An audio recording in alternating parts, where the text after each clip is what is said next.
Hello,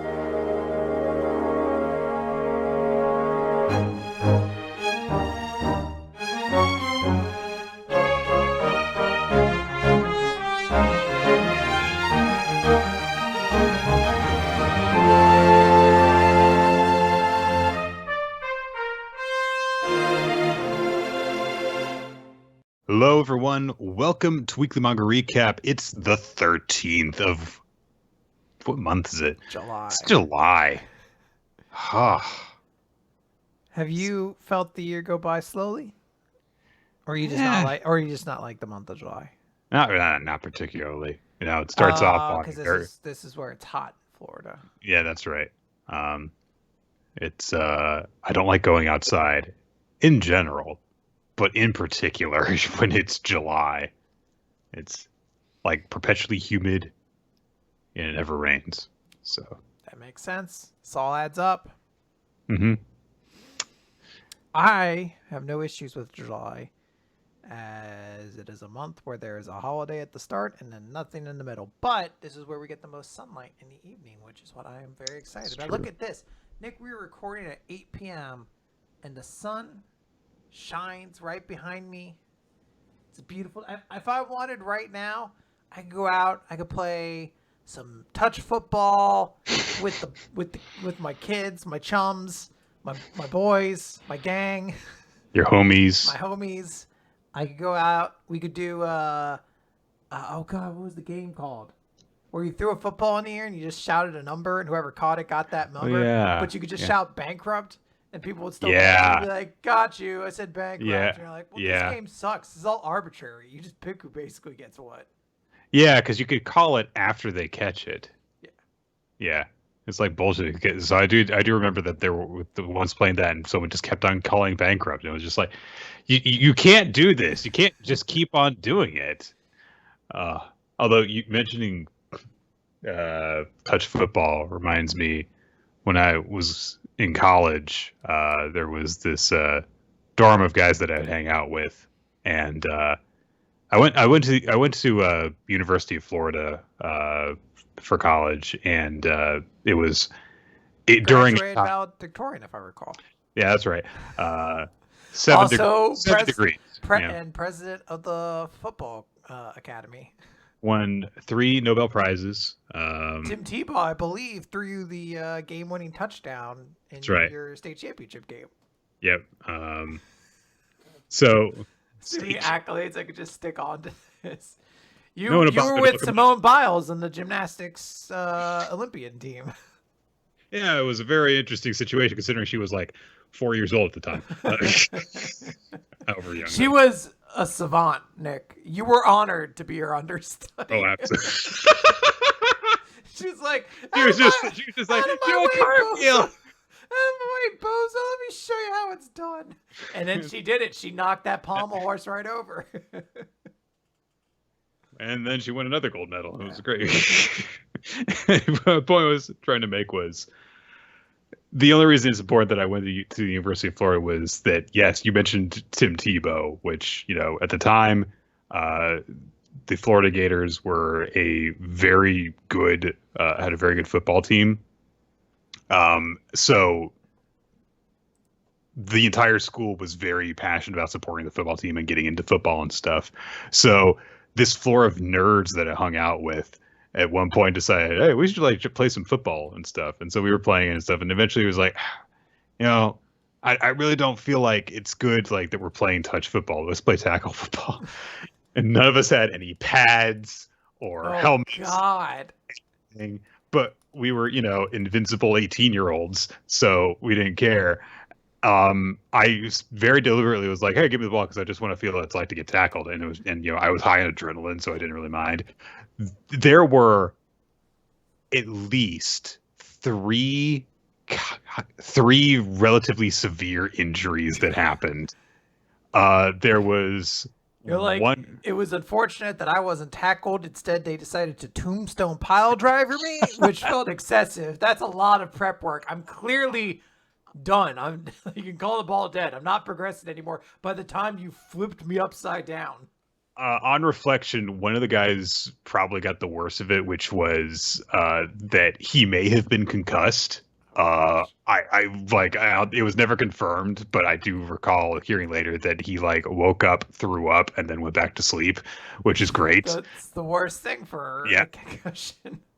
But there was one guy who like hurt his wrist, and so he had to wear a brace on his wrist for a little while. But there was another guy who like broke his ankle and had to be on crutches for a couple months, and just like that was the final. Which was the third injury? I think it was the ankle. I think that was the last one. Okay, because I was gonna say like one of those happened first, and you guys were like, "Hey, can't make an omelet without breaking a few eggs." Second one happens like, "All right, guys, let's ease up on the tackle a little bit." And the third one, like, "All right, guys, come on." Yeah, the ankle was absolutely the capper, where it was just like, this is probably just a bad idea. Let's just stop doing this. Let's just stop going out in the field and just, without these happened in different games. Different games. Oh, okay. Yes. I thought this was one cursed game. No. Like, how would you guys have not stopped after the second injury? No, and usually it was a matter of like an injury happens and everyone goes inside and is like, let's make sure that this person's okay. But then people kept on going out to the field in future days and just getting hurt. And it was just, nothing was on the line. There was no, concoctions of, we'll like, start up like, like a football team that'll like, take on other dorms. It was just like, no, we're just like doing it for no reason and then being like, oh, we keep on getting hurt. Because it was, untrained, unsupervised idiots with no protective equipment tackling each other. So I escaped unscathed, and yes, that's the only good thing that came out of it was that I didn't go through any of that. You're like, the important lesson is that I was not hurt, and thus we retired touch football or tackle football champion at school. That's how that works. It's like it's like a fight. The least hurt person at the end wins. It's like that subreddit, never broken a bone or whatever. Right. Yeah. The moment you break a bone, you're out. So all those people got hurt, and by default, you were the only one left to be champion. So it's like, I win. You all suck. Everyone sucks but me.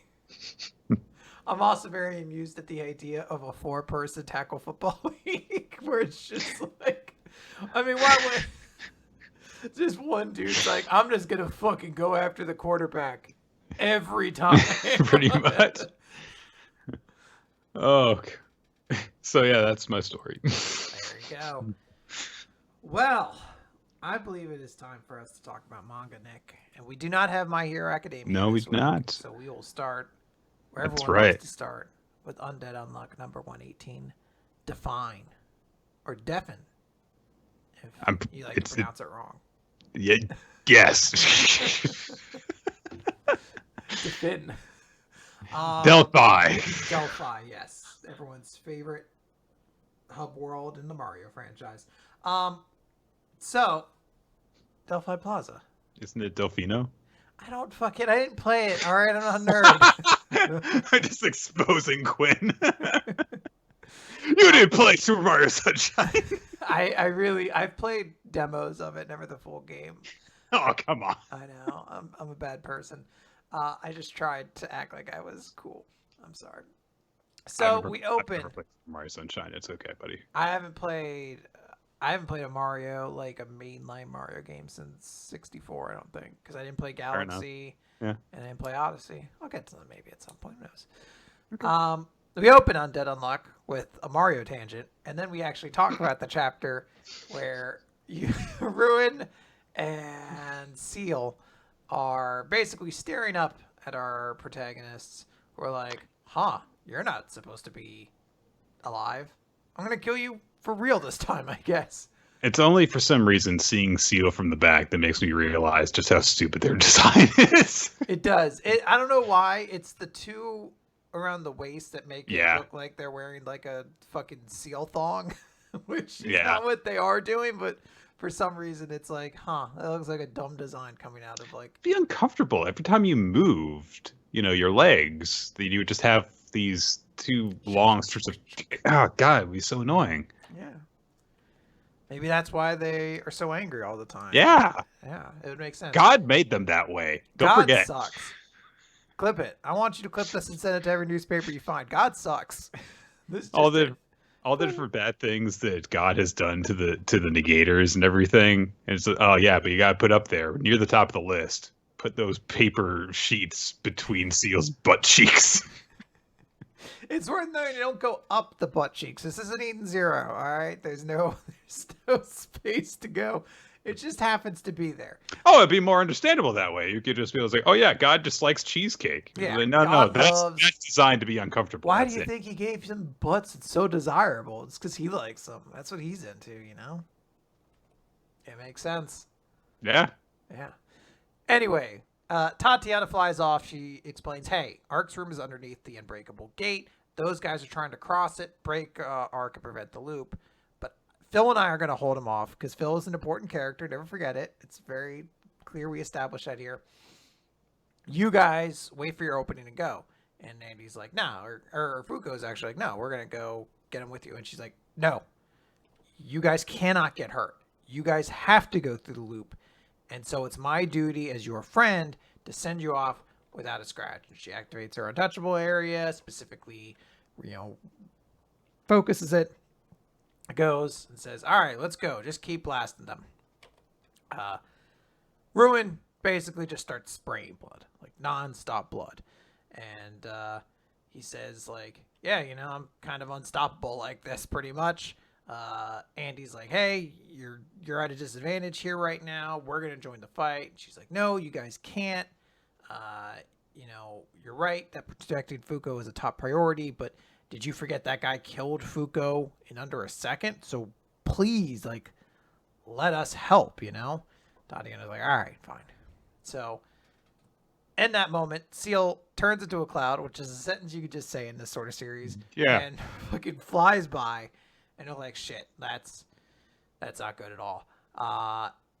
But they're like, all right, well, with that happening, Phil, you go take care of Seal because you're an important character. Maybe we'll get a flashback. Like, we'll cut over to you, but he'll be like... I literally, the first time I read this, was like, who's Phil? And that's a fair thought.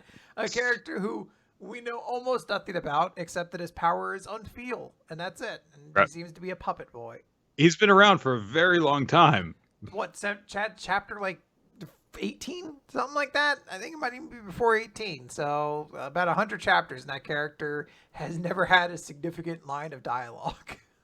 Yeah. I think most of the time because he's sucking his own thumb, which maybe is a character trait we'll learn about one day. But right now, we just don't really know.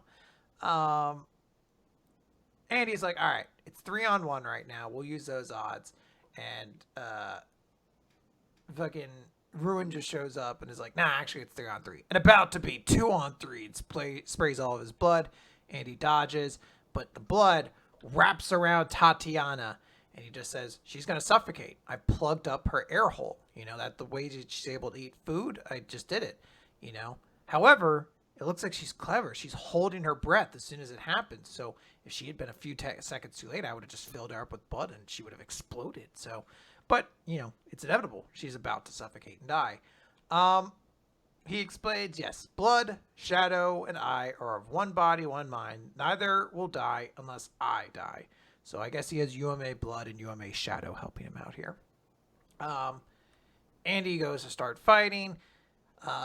He cuts off his hand, I think, to launch it as a missile, which Ruin bites like he's fucking eating a big sandwich. And he's just like, shut it's useless. And he just says, in the end, luck is something that must exist within the realm of possibility. And since neither of you have a chance at altering the course of the situation, the future will remain unchanged. Fuko's like, don't worry, Tatiana, we're going to save you. And then I don't understand how this happens because Tatiana is holding her breath. And literally, if she does not, she will die. She somehow carries on the small dialogue here about like, hey, you might not think you're the right person to go through this loop, Fuko, but I believe that you are. Even though you had your unluck to worry about, you always put yourself out for me. And that's what made me believe that maybe one day things would actually come true. things didn't work around for me this time, but in the next loop, if we defeat God and everyone's negator abilities go away, we can finally hold hands. And she also thinks, I'm sorry, Mr. Billy. In the end, I couldn't do anything for you. And then we just hear a shout as Billy shows up. It says, Tatiana, expand your area. And she goes to do it, and Billy activates an ability called Undefinition, which is a significantly worse name than Undefined, but sometimes they're just weird like that, so I'll go with it. And Blood goes like, what the fuck? The blood's losing its shape. It's definition.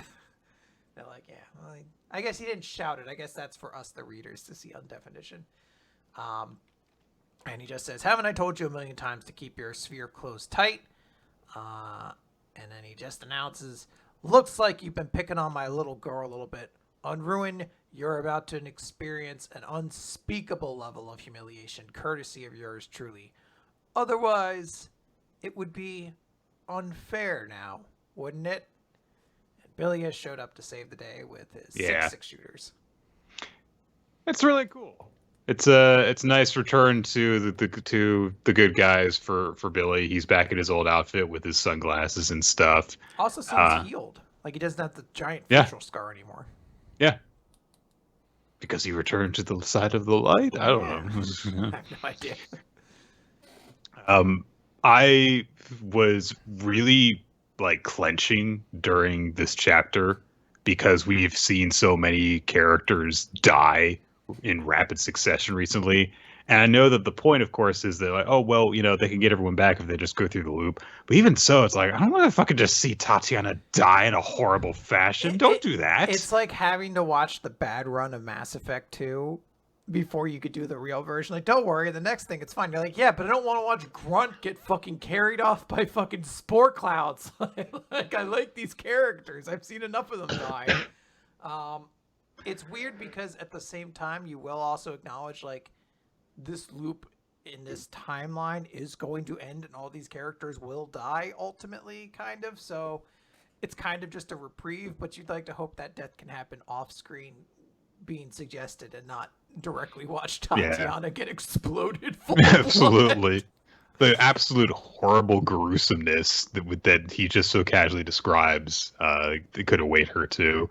And of course, you know, constantly cutting inside of her bubble to see her closing her mouth because she's, you know, normally so powerful, but she's helpless to this. It's very distressing. And then she has just that note of like, oh, well, maybe next time we'll be able to hold hands. And it's like, oh, she's just a kid who wanted friends, and I feel so bad for her. And then Billy gets his big hero moment, and I do appreciate that he says, you've been picking on my little girl, which is like, okay, good. We're going to emphasize the like father-daughter aspect of this instead of anything else it could possibly be. There's no other way to read this relationship. That is clear now. Got it. You sickos, stop what you're doing.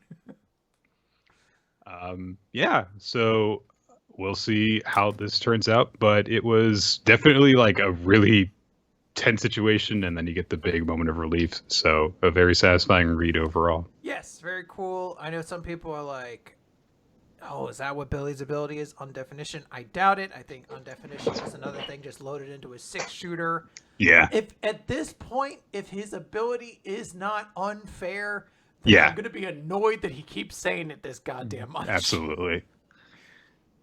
All right, let's move over then to Kaiju number 8, chapter 66. Hoshina has decided that he's going to do some training with Kafka and get his abilities up to par. And he takes him to a place, Ryune Shrine, this, you know, traditional, like, Shinto-style shrine, which Kafka's surprised to see. But Hoshina explains that this is a place where people who have died slaying kaiju have been enshrined since the Edo period, which we'll get into a little bit more, but it's interesting. Hoshina says that so a bunch of his ancestors, in fact, are enshrined here. And he starts asking Kafka if he's familiar with the Meireki era of the Daikaiju. And Kafka starts reciting off like, oh, yes, in 1657, it was part of a major cataclysm that reduced the Kanto area and the majority of Edo to cinders. And back in those days, people had to fight kaiju in a much more primitive manner than we do now. The biggest watershed battle at the time took place right here. And there's this image of this old painting of a bunch of samurai foot soldiers charging towards a daikaiju. And we didn't have any of this information until now. So the idea of, Godzilla style kaiju having been part of human history for hundreds of years. I think we've had some knowledge of it. Hoshina has mentioned before that his family has been doing this for generations. I don't know if we knew exactly how far back it went, but there was like a specific thing that he was part of a family that specifically dealt in like close combat fighting, and that has kind of fallen and become an archaic thing now that most people just use bazookas. Yes. And but it definitely relates to why he's so skilled in it. So, yes. It's genetic. He just knows how to cut shit down. Yeah. Hoshina says that more slayers fell here than at any other point in history. And of course, if we die, we'll be enshrined here too. Kind of gets worked up, doesn't it? He says this with a very straight face because he's Hoshina. So he gets sexy. He drops his jacket and flexes. He's bring it on. It is a little bit arousing. You're like, all right, I get you, Hoshina. I'm gonna ask you to calm it down a little bit. Not the time, not the place. Appreciated. Perhaps save it for another place. Listen, it's time to get serious. I need you to come at me and grapple with my lithe, muscular body. Kafka, it's time. My pecs be a poppin'. Kafka is initially hesitant, and Hoshina's like, come on, let's just go. Wouldn't you be? Look at this guy. Oh my god, he's so... give anyone pause. Even great cheese on those abs. Kafka thought he was straight before this. He's like, Don't run away from it, Kafka. But Hoshina says, like, I want to see how much you've grown in this time. So Kafka's like, all right, let's do it. And they take fighting stances. Oh, Nick, is this Dick Fight Island? It's like, I want to see how far you've grown. So... You know what? If I start reading every single one of these lines as though it's preparation for a Dick Fight Island fight, it still lines up. I'm going to be going all out. That's the idea. Yeah. Just say everything suggestively. Okay. I don't think I stand a chance, but I ain't going down without a fight. Yeah, no, it's all about dick fights. I've gained a ton of experience since leaving the 3rd Division. A lot went on in the 3rd Division. All right. Hoshina, of course, has a much more casual stance. Kafka goes after him, and Hoshina just very casually sidesteps and dodges for a bit, and then punch to the face. And Kafka immediately starts to buckle because he nailed him really hard across the jaw. But Kafka gets that big moment of like, no, I can't just go down without a fight. I've got to show him how much progress I've made. I've got to show him the fruits of my training and the growth I've gained from combat. I'll show.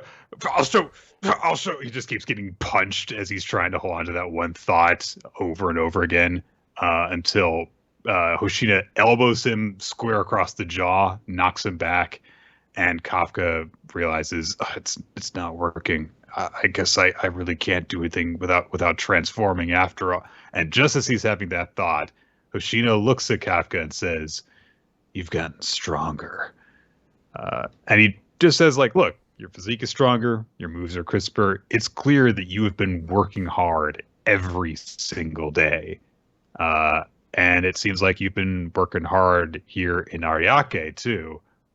But this ain't gonna cut it. And he nails Kafka right in the gut, goes in for like the killing blow, and Kafka tries to block it. He says, "Okay, I've got to block it and lead it into my next attack."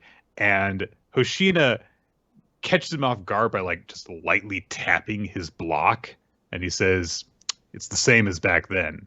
you rely too much on Kaiju number eight's high specs like strength and regeneration. And if you keep up with that fighting style, you're going to die. You're going to become just another body enshrined here. And we get a flashback to when they fought before, they fought seriously, and Hoshina just, cut right into Kafka's arm when he tried to block the blow. So Hoshina's just completely read him.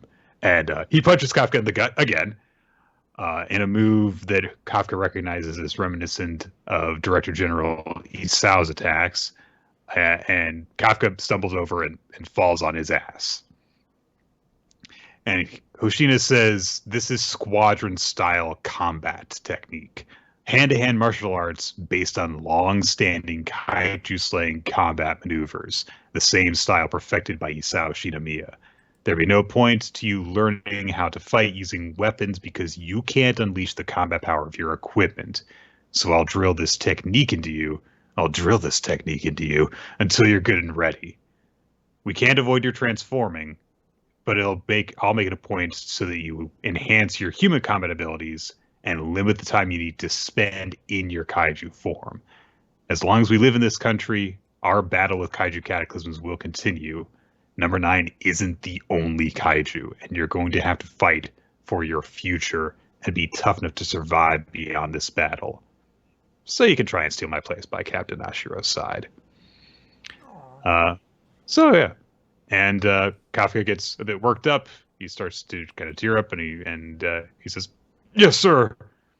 And Hoshina smiles at him for a bit, and then puts him in the cross-faced chicken wing, and he's like, "What kind of response is that? You're acting like you're definitely going to surpass me, you asshole."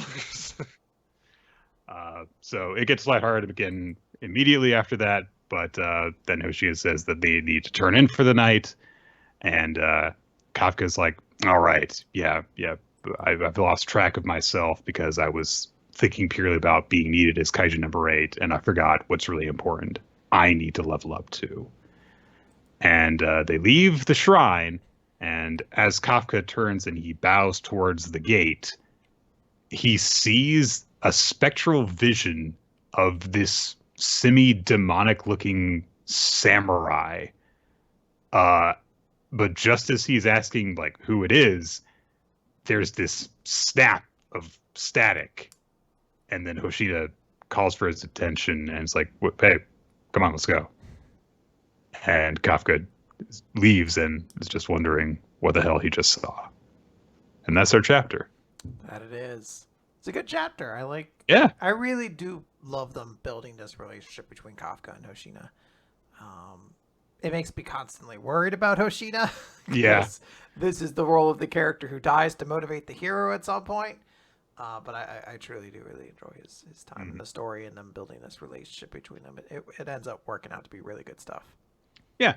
Some nice callbacks to their previous confrontations.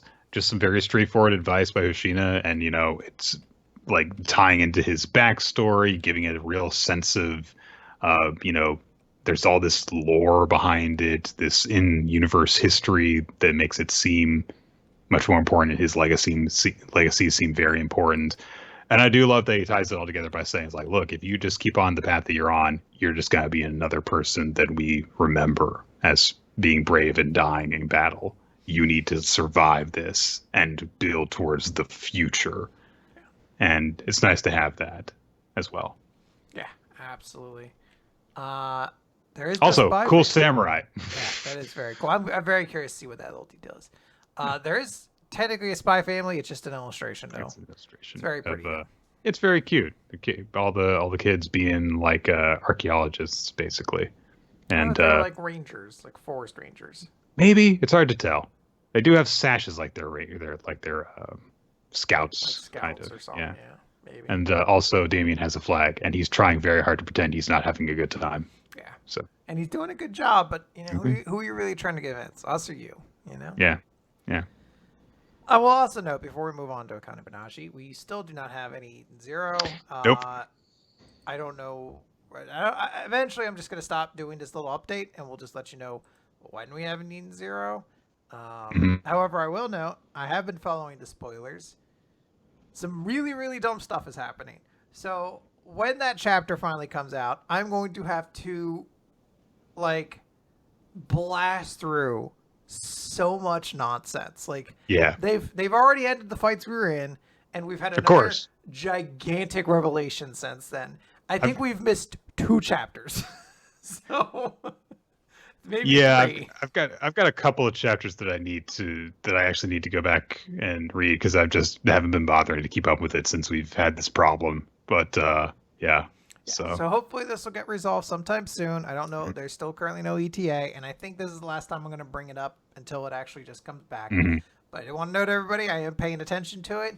It's very, very dumb. So maybe it's just gonna be so bad we don't even bother. Like maybe they will be like, you know what, we're not even gonna bother translating this anymore. You guys, we're gonna save you. Some merciful executives like, you guys don't need this. you can spend your time reading anything else. It's specifically for the benefit of 2 dorks who can't stop talking about something that they know is bad.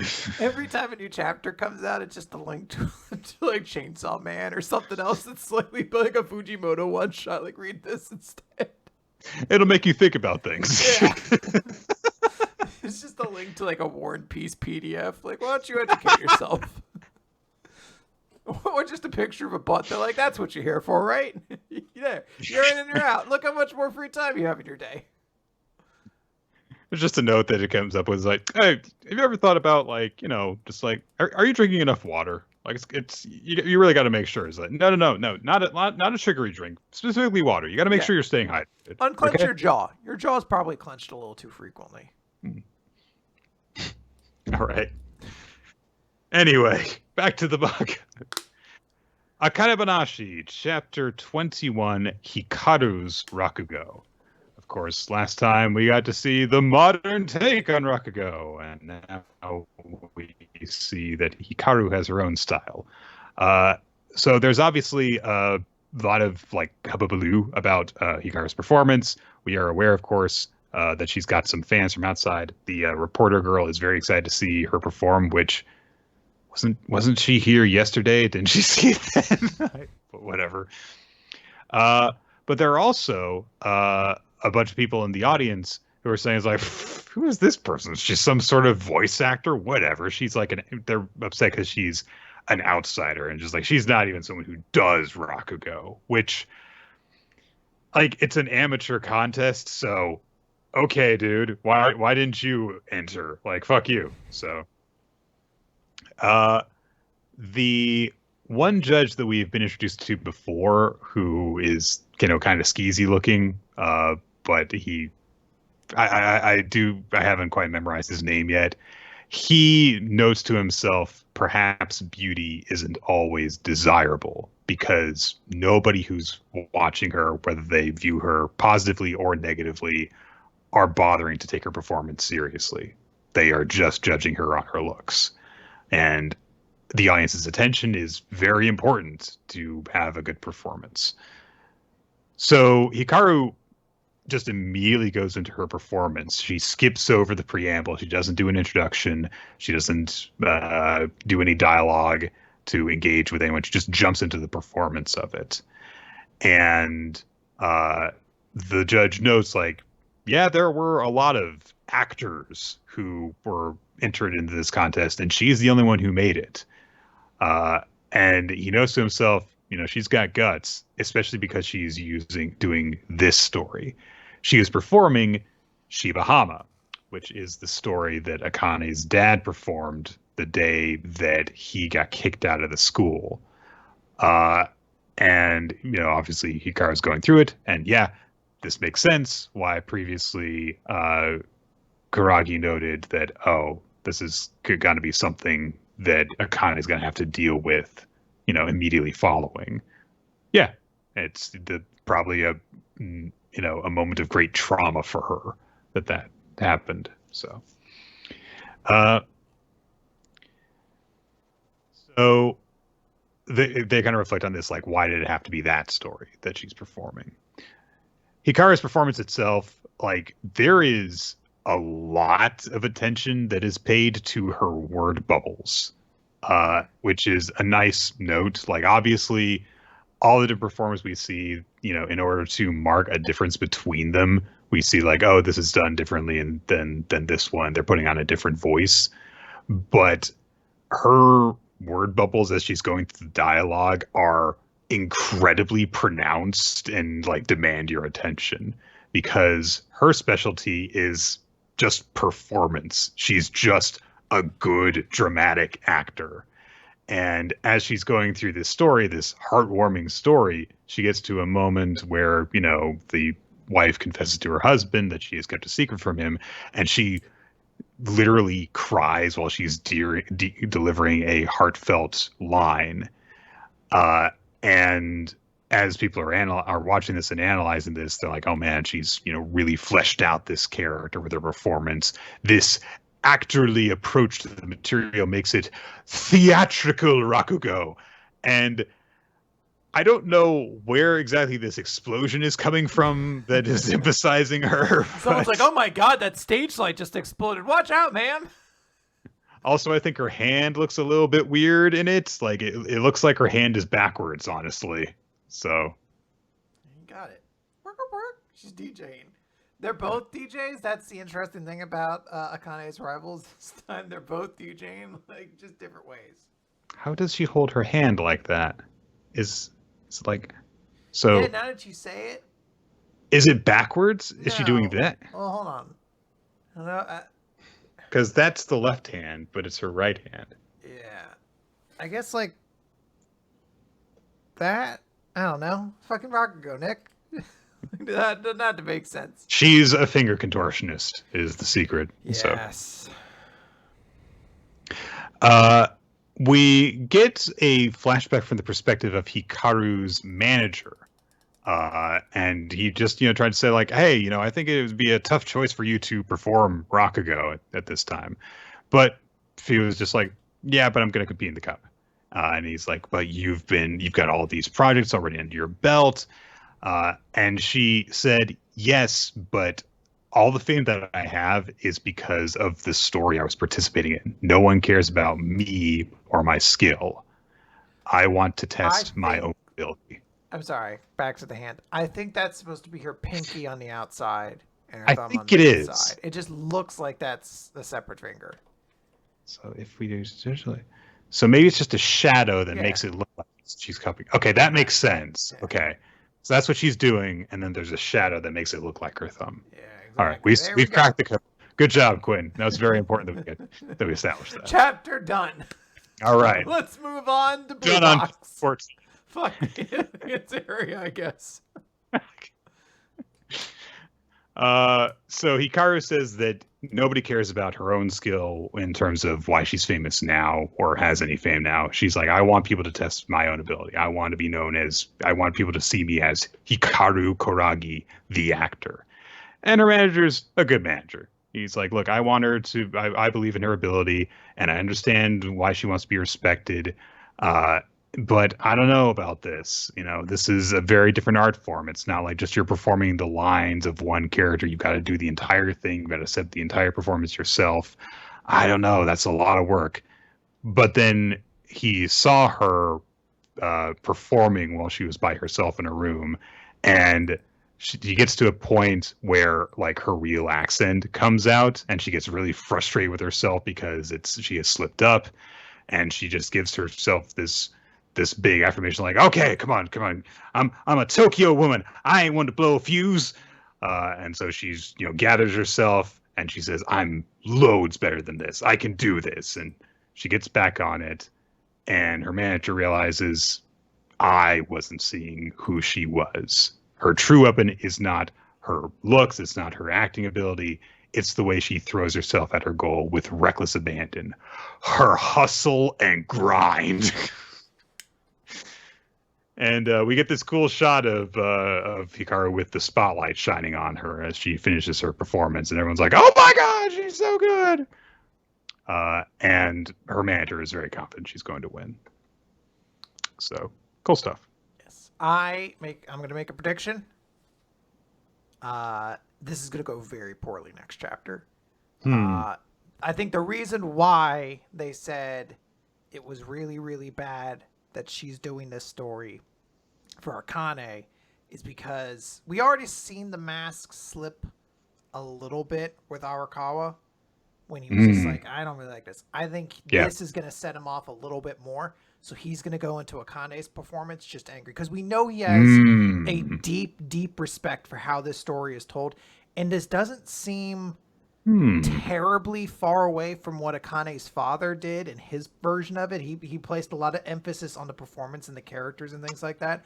And Arakawa clearly had an issue with that. So I think Arakawa is going to be really angry with the way she did this.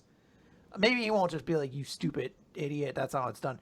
But it's going to clearly put him in a bad mood or something like that, I think I'm going to predict is going to be what happens.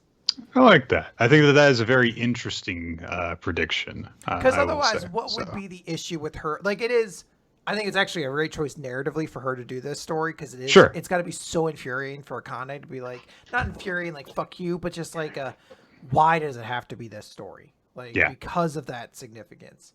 But, like, why would that matter for Akane? And it's like, oh, because clearly Arakawa has some connection with this story. That story's about me. I wrote it. I did it all those years ago. That story is hundreds of years old. It was me. And guess what I am? And he rips off his mask and it's Skeletor. I choose which stories are celebrated. Me. And when I've mastered them all, the power of Grayskull will be mine.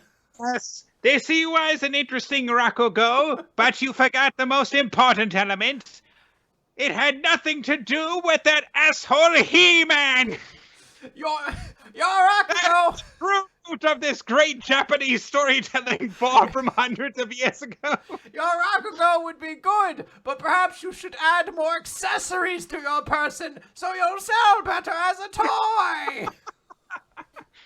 Also, you weren't a buff skeleton, so marks off of that too. We could put buzzsaws attached to your body and call you Buzzsorrow. I don't see a marketable pun in your name. What's up with that? You haven't helped me achieve the power of Grayskull. I'm failing you. They're like, it's not school. You can't fail anybody. Akane's like, oh man, I've let my life be defined by Dad getting rejected by this guy. Like, what was I doing? Well, Akane pulls out the sword of Grayskull and starts becoming evil. It's like, I mean, I had this the whole time. I don't know why. Look, guys, I'm sorry. I know you were all digging the Rakugo thing. The story's taking a dramatic shift. I have to kill Skeletor with the sword. It's okay, guys. I'm gonna grow 5 feet and be really muscular, and we'll all be good. Someone get my animal mount that turns into an armored animal mount, and we'll sell a bunch of toys and get through this. I forgot. So I watched the first half of Kevin Smith's Masters of the Universe Revolution, I think. I forgot to watch the second half. I don't know if it's as good as I thought the first half was. I don't know. But I watched that and I was like, I vaguely remember the He-Man universe. 5 seconds into it, the cat started talking. I was like, I don't remember that. I thought the cat didn't talk. I remember the cat being kind of cowardly, but I don't remember him talking. I don't remember the cat talking either. All right. From that, we go to Aliens Area. Just as entertaining, I'm sure. Oh, God. Chapter 6. Nah. I really love you, like, sure. I don't know what this chapter has to do with gnawing anything, but okay. This little girl likes to gnaw on his face, and she starts... Right! Yeah, okay. So, Shiraku is squaring off against Nijima, I think it was. The Two Blades Assassin guy. So he says to Tatsumi, watch the girl. And Tatsumi and the octopus butler just, like, stand there. Even though, this guy's an assassin who's trying to, kill the princess. And they could go take cover somewhere. Or leave them in the warehouse while Shiguma fights him. Or really just do anything except just fucking stand there and watch. But alright, they're gonna stand there and watch. They talk for a bit, of course, because that's what assassins do. They talk instead of taking action. The octopus butler gets cut to 1 billion times so that he can say, Shigeru's going to lose! And the assassin guy says, you Earthlings can't help being ignorant, but if you're disrespecting me, that's hard to forgive. And Shigema says, I'm ignorant and I'm underestimating you, and the new kid doesn't know anything. I want to instruct him. It kind of follows from what he said, but it kind of doesn't. It really annoyed me when I first read it. Assassin guy gets pissed off, which causes him to steam in anger through the little holes in his face. And then he tries to attack Shigema with his beam thingy, which was, I guess, an intentional provocation by Shigema because he activates his anti-gravity thing, so he floats over it, and then disables it immediately so that when the next beam gets launched at him, he falls under it as well, so he dodges. And Tatsumi's like, oh man, that laser beam, it burned a hole all the way through to the outside of the warehouse. So then they just stand there and talk to each other a bit more. As Shigema says, I bet you're recharging. And Tatsumi says, wait, what do you mean? Well, the time needed to spend recharging is a weakness. This is the directional optical weapon, a beam of light. So the katana earlier was a shape memory optical weapon. And he turns to Tatsumi and says, learn the equipment now. You should know the enemy's gear. For example, each person has 3. Why? It's equipment. Why does each person only have 3? Well, because your trigger can only have so many slots. But why don't you just carry another tool? Look, we haven't gotten that chapter yet. We just got this. Okay. So this is a tease, Nick. This is a setup to tell you exactly to engage us with the fascinating battle structure and rules of this sci-fi world. Okay. So he also says, that guy's got a tube-like device, right? So he uses that with optical equipment. And Tatsumi's like, the device is a clue to the equipment? And he's like, yeah, in this case... and the flashlight thing starts to shine, so Shigema dodges, but a beam doesn't come out. And so they're like, oh, he made his equipment light up, but it was a bluff. Okay. And now the assassin guy has a targeting turret thing. Like, it's this little tower with what looks like almost an earbud on top of it, and it shoots a tiny laser tracer at Shigema, and it touches his cheek. And he's like, oh, what is that? That's a one we never encountered on Earth before. This is bad. And the assassin guy says, the beam hasn't recharged yet, but it just set you as its target. And the octopus butler says, oh no, it's a marker. Once it chooses you as its target, it'll track you automatically. You're definitely going to lose and die. And the assassin guy's like, yeah, my next beam will follow you until it kills you. Give me the princess and I'll spare you. Why didn't he aim the beam at the princess that he's trying to kill? Because he's an assassin. Because he's killing Shiraku. This is his honorable fight now. But he's an assassin. Yeah, but he's like a cool assassin. Like, he's probably going to be a friend. So he's like, why bother protecting her? And Shigema says, because, I got to protect her until her mother planet picks up. And the guy says, this is indeed aliens area, but you truly are ignorant. I forgot that's a name for it, and I really thought for a moment that I was reading the Twitter account that makes jokes about movie titles being inserted into movies. Like, right. Yes, Minions, this is The Rise of Gru. But he says, the butler octopus guy is fooling you because their mother planet's already a colony. Our mission is to end the royal line to prevent any attempts at revenge. No one is coming for her. Your enemies have already executed everyone in your family back home. And the princess goes,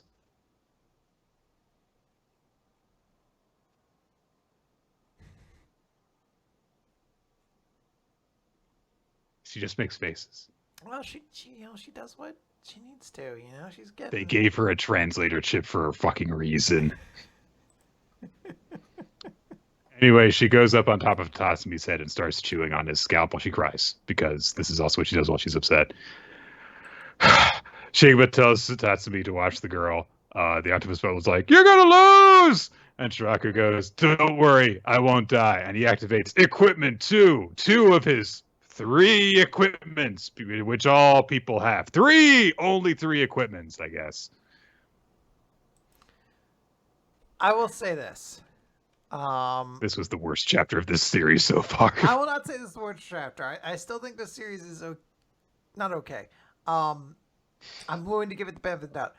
I will say this is a very curious move. Like, it almost makes me think, like, did you just want Shiraku to be the main character? In which case, why didn't you make them the main character? Because, like, he's had 4 straight chapters of being, like, the cool action protagonist, while our actual lead has just sat off to the side and kind of watched things. Like, yes, he does have the emotional moment here, just like, hey, this little girl is very sad. I will protect her. That's great. But the actual character doing the cool shit is not the main character, and it just seems like very... I guess he fought the girl in the training move or whatever, but, like, everything that's involved with, like, actual antagonists has been just Shiraku, which makes me think that maybe he should have been the lead if that's what you wanted. I mean, like, Tatsumi is the one who is having any form of connection with the princess. And you would think the moment where, like, you know, he's talking about, like, oh, she's, like, as small as one of his little siblings. And, you know, she latches onto him for comfort and stuff, that he's going to go and punch this guy in the face and beat him. And he's going to look cool. No, he's going to stand there and get trained by this way less interesting character. What's weird to me is this chapter felt like it was designed to mostly tell us that there were different types of equipment and that you can go beyond equipment 1 and all that sort of stuff. It felt like what you easily should have done is had Shiraku still get targeted by a thing, but instead of being like, now if you get targeted, the next thing will still hit you, which isn't actually as cool of a thing. It's literally a mechanic in Jujutsu Kaisen at this point. It was also done in several other manga before, so it's not like that terrifying of a move. Have it be something that incapacitates Shiraku, freezes him solid, you know, makes it so he is incapacitated and can't fight, is still conscious or whatever, and it becomes our lead character who does have to take over to protect. Like, you could still be a thing like, oh, I got caught off, because that is still what happened. He got caught off guard and got flashed, but now he's just like, yeah, it doesn't really matter because I'm going to fucking waste you before you can ever hit me again. Whereas it could have been an opportunity to be like, all right, you're temporarily indisposed of because we got surprised by this guy, but now this is time for you to take center stage or something like that. Just like use it as a place for us to care about our main character as opposed to like the side mentor character dude. Also, the entire setup of this chapter where Shiraku dodges 2 laser blasts and is like, he's recharging and can't attack, so I'm going to stand here and do nothing, is dumb. Everyone's honorable, you know? They're all like nice, polite people. Then okay. Let's talk about Blue Box. I don't know why my voice cracked like that. Blue Box. Chapter number 60. Let's go see it. For some reason, all of the main characters are tiny and surrounding a tennis shoe on this cover page. Yeah, well, they're Pikmin characters. They landed on an alien planet. They need to get home, but you know they can grab everyday objects and bring them back to the spaceship and repair it somehow. Also, apparently, it is Taiki's shoe because he's missing 1 shoe in this image. So they must have all shrunk down or something. And all of our important characters are there, you know? Taiki. Kyoto, Hina, Chinatsu, the other badminton guy who I kind of just want to call fucking, what's his name from Haikyuu? Right. Takana? No. Takumi? I'm going to blank on his name. Anyway, I don't know that character's name. I don't know his name, and I don't know the character who he reminds me of. Tanaka. People are making last-minute preparations for the school festival. Taiki is being dragged around as stuff gets, you know, changed at the last minute, including one teacher who just moves up their performance and is like, this is 1 day before the event. You can't just do this. You can't. And he's like, come on. Just start the play 10 minutes earlier. Okay, bye. That's it. It is the illusion of control. Teachers still have final say over you, I guess. But Taiki, you know, goes off to keep on working on stuff. He spots Chinatsu on his way through the hallways. He stares at her for a bit. And then he overhears some guys talking about, hey, are you going to ask out Kano tomorrow? No. It's not like I've got a shot with her. She's busy and pretty and wouldn't look at me and stuff. I'm happy enough to watch from a distance. And it's like, yes, Taiki, that used to be how pathetic you were. Good job. You actually talked to a girl and like established a relationship with her, independent of whether you or not you wanted to date her. Good job. Anyway, some of the guys pop up and are like, "Let's go check out the classroom, Taiki." And uh, they go inside, and Taiki sees Hina in her full Snow White costume. Her hair is down, and she looks very pretty. And they kind of like stare at each other for a minute, and everyone's like, "Oh man, yeah, she looks so good." Taiki, say something, and Taiki's like, "I guess it's all right." Smooth. I was like actively angry when I read that, where you're just like, you fucking piece of shit. Do you know how important this moment is to her? How can you? I know it's because he's a nervous dork. Just say she looks pretty. It would be appropriate in the circumstances. The thing that made me really upset is I thought he was the one who said, "Is that the best you could do?" And I was about to be like, "I'm just gonna attack him." Like I know it's unfair as an adult to attack a child, but I would do it. You just have to assault this person. Like, how would you say something like that? But no, I believe that's the friend saying that. Hina, of course, is just kind of embarrassed that she's in full frilly costume and stuff in front of the guy that she likes, so she just kind of like escapes with the excuse like I have to curl my hair. So her friend is suspicious that and is like, I'm pretty sure Taiki isn't just completely unfazed by this. And then there's just this note that someone thinks, which is, it feels like something will happen at the culture festival. This is a comedy romance manga, probably. So I did like the tweet I saw, which showed the image of Hina being seen in the outfit. They're like, this is what every culture festival leads up to, is this shot right here where the person is in like the fancy outfit. And this is a great, I don't want to call it a money shot. That feels weird. But this is a great focal shot, I guess. Like, this is like a cool image. I really like it. So we get this just very brief montage, like cutting around, seeing a bunch of different people setting up their, shows and stands and stuff for the culture festival. We see Chinatsu at work with her basketball club.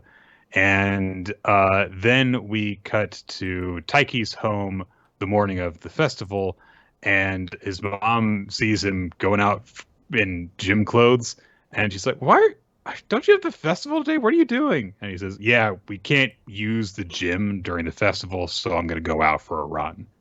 And so he heads off, goes for a jog, and he passes by some public basketball courts. And of course, Chinatsu's there. She's shooting some hoops. So, they run into each other. He goes over and they start talking. And Chinatsu's like, "Yeah, can't use the gym, so gotta get my morning practice in a different way too." And Taiki repeats something that his mom had told him when he was setting off, which was, you could have taken today off. And Chinatsu's like, "You were just running. What were you talking about?" They both talk about how, the last meet that Taiki took part in, the Batman match that he had. And Chinatsu says that seeing him get really, really pumped up during his match inspired her, which catches Taiki a little bit off guard. I think this is very cute. They keep on talking while they're kind of casually playing basketball together. It's nice way of like, oh, they're, just hanging out, and it's more dynamic than if they just stood there and talked. Taiki expresses that he feels like he's still never going to catch up, and he feels like he's not catching up to her. And he says, "I wish you'd take a few more details along the way." And Chinatsu says, "I take plenty of detours." And he says, "You've got basketball on the mind all the time," which doesn't seem to be something that Chinatsu expected him to say. She looks at him weird and she says, "Hardly." And then she does, I'm not sure how to describe this shot. It looks like she does a layup, but from like a long distance in a way. But there's this big freeze frame of her doing it. And Taiki just says, like, she looks so cool. And she does look cool. Yeah. You can see like the contours in her clothes and stuff. It's really neat. It is I feel like it's weird. I feel like we've seen shots like it before, but I was like, have we not seen a lot of shots of Chinatsu actively playing basketball in a cool way? Like a lot of like cool fucking like shooting shots of her, or layup shots and things like Right. that. Like this is why Taiki fell in love with her, was because she looks so cool playing basketball. And it's Yeah, like or in this just, one like, you really feel it. Yeah, So. like getting cool action shots of her. I was like, have we not had many? Like I know we've seen her play games, but I was like, I feel like we don't. Like it's always just her on the court with the ball. It's like I guess we don't really actually see her like doing the cool basketball things a whole lot. Yeah. Chinatsu, while Taiki is just kind of like lost in his thoughts, looking at her, being like, she looks so cool, says, hey, remember we were, sitting together and we heard that band playing Beach? Yeah, that was the second year students, and they're going to hold a performance at 2:00 today. Let's go see it together. And she shoots. This is kind of funny because she says this while shooting a basket, and it like she's shooting her shot, basically. Uh-huh. And her actual shot bounces off the rim. There was like a part of me that's like, you're supposed to be pretty good at basketball. Aren't those the shots you should mostly always be hitting? I don't know a ton about basketball. There's a few different ways I could read into this. One is that Chinatsu's long shot is established as like something she is weak at. She's had multiple very important shots that she's made that have been gone in at crucial moments that, have sent her home unhappy. So maybe she's just bad at them. Another thing is that maybe she's not as cool and composed in this moment as she's putting on. I would love if the latter is the case, that like that's supposed to be a sign that she's not, because that's not even that far of a shot. It's within like the court. That's a 2-point shot. Yeah. So I was like, she should mostly be nailing those, especially like that one that looks like it doesn't even hit the rim. It looks like it just hits the backboard and bounces off. It kind of does, yeah. So I'm like, yeah, I really do like the idea that she's like, yeah, shooting her shot and she's actually like actively nervous doing it. She just holds it together because she's not Taiki, who fucking like explodes like the second they're nervous. Like, gotta go, goodbye. I'm glad. Trip over their feet, fall down the stairs. She basically asks him on a date, and he's like, "We didn't do it," and runs away. Falls down the stairs, like trips over a barrel, covers himself in glue, falls to a pile of feathers, gets knocked into a truck flatbed, and as it's driving away, he's like, "I'll see you tomorrow." The performance is today. Yeah.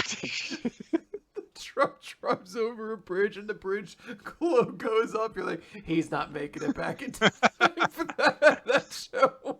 Oh, maybe it'll be fine. Is like, oh wait, no, he's driving into like a haunted castle. Never mind. You see the truck get on the highway, like, I don't think he's gonna be making it.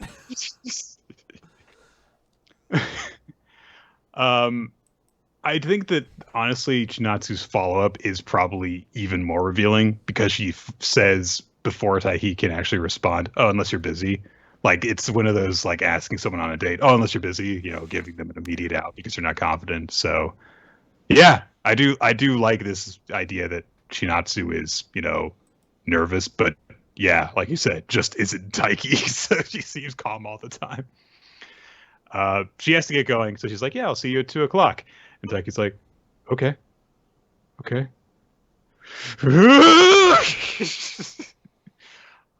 It's a much more honest, restrained reaction than he had with, any of the last several chapters where anything remotely embarrassing happened. He's just blushing and grinding his teeth together, as opposed to, like, I don't know, somersaulting into a hole head first. So, yeah, absolutely. Good chapter. Fun stuff. Speaking of good chapters. Doron Dororon. Doron Dororon. Chapter 30. This series made it to 30 chapters. Throwing up Night boy. Nick, we can't beat around the bush here. He's gone. They killed him. They killed him. Immediately. Not since Jiraiya. Not since Port Gaz Diaz. Not since May Hughes has a death rattled the manga and anime community this way. It's on a top 10 list. You're like, biggest manga deaths of all time, like Koro Sensei, L from Death Note, Takeshiba-whatever, whatever his name was. It's like those three in that order going up. Those are like the big ones. You were closer than you would think. I'm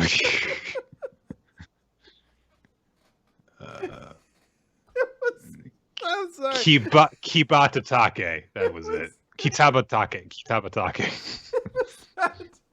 This entire chapter is devoted to like mourning a character no one gave a shit about.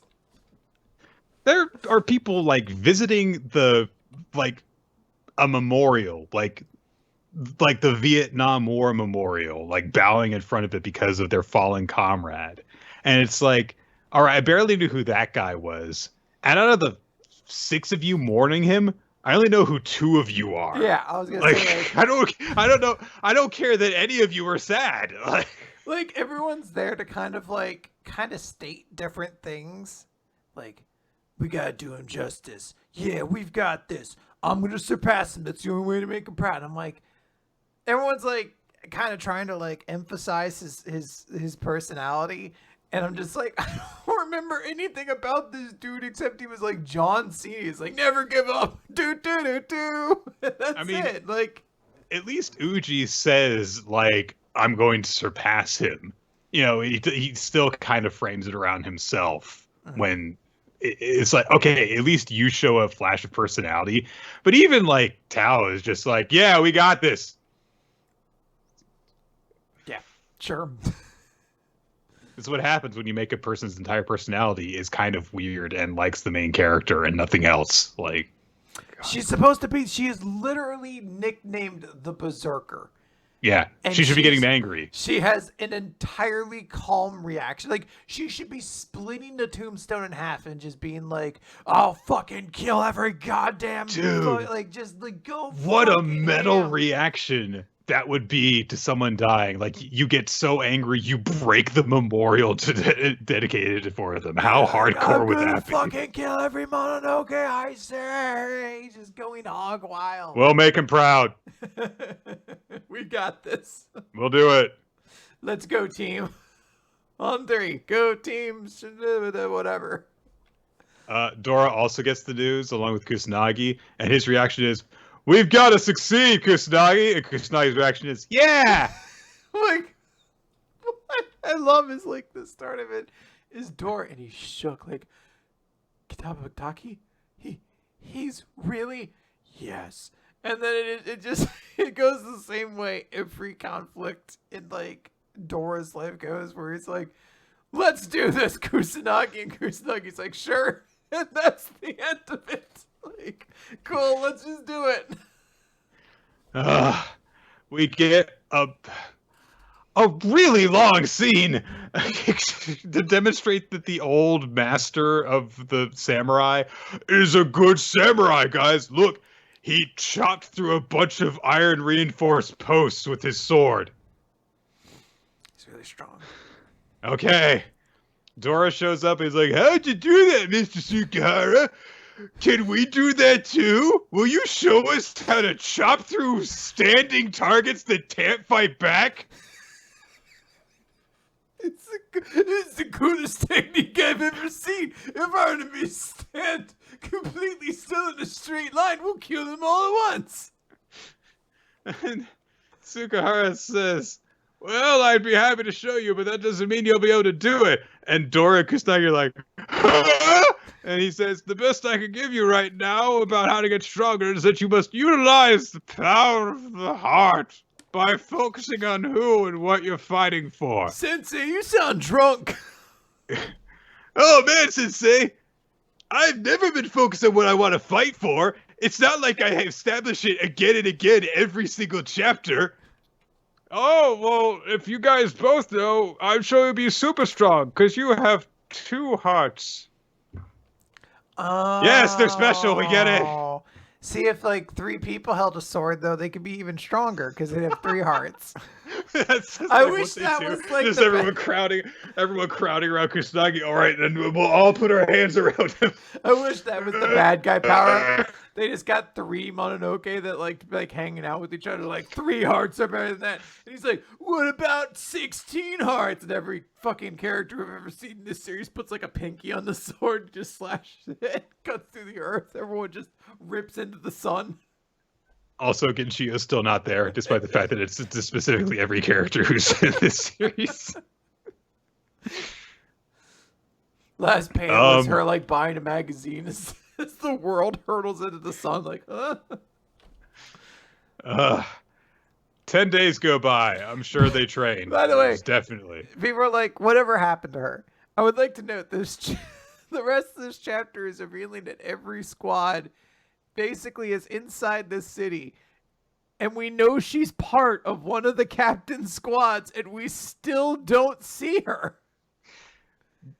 There must have been like some editor who fucking hated her. She must have gotten canceled. Like somebody found a tweet of hers from like back in like the early 2010s. She said a couple of things she thought was she thought it was cool at the time. They've learned now like you can't really say those sorts of things. She was like, look, I just think that a relationship between a human and a Mononoke goes against God, and I was, no. She was tweeting jokes. She thought they were jokes.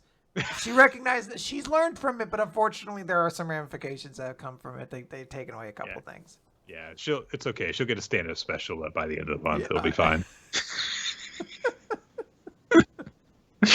She's following. J.K. Rowling stood up for it. It's okay. That's where she is. She's just gotten like that notification, and it's like J.K. Rowling is following you, and she's like trying to figure out how she feels about it, because there's a lot like, oh man, that defined a lot of my childhood, but I really don't want.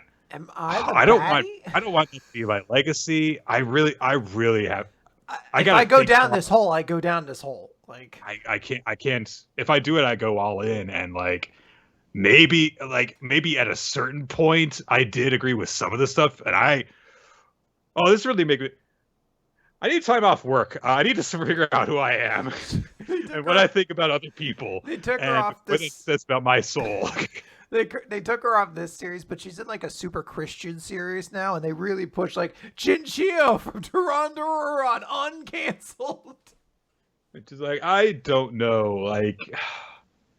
I'm here with like the girl who was on Mandalorian, and like everyone says that she was good, and I don't think she was actually very good. Like so that just makes me think that people don't actually want me to be here for who I am. It just has to do with how they feel about the people that I said bad things about.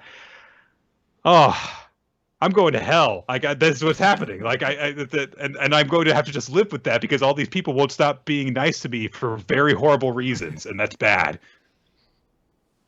All right, let's finish. So that was the chapter, guys. The rest of the chapter is hold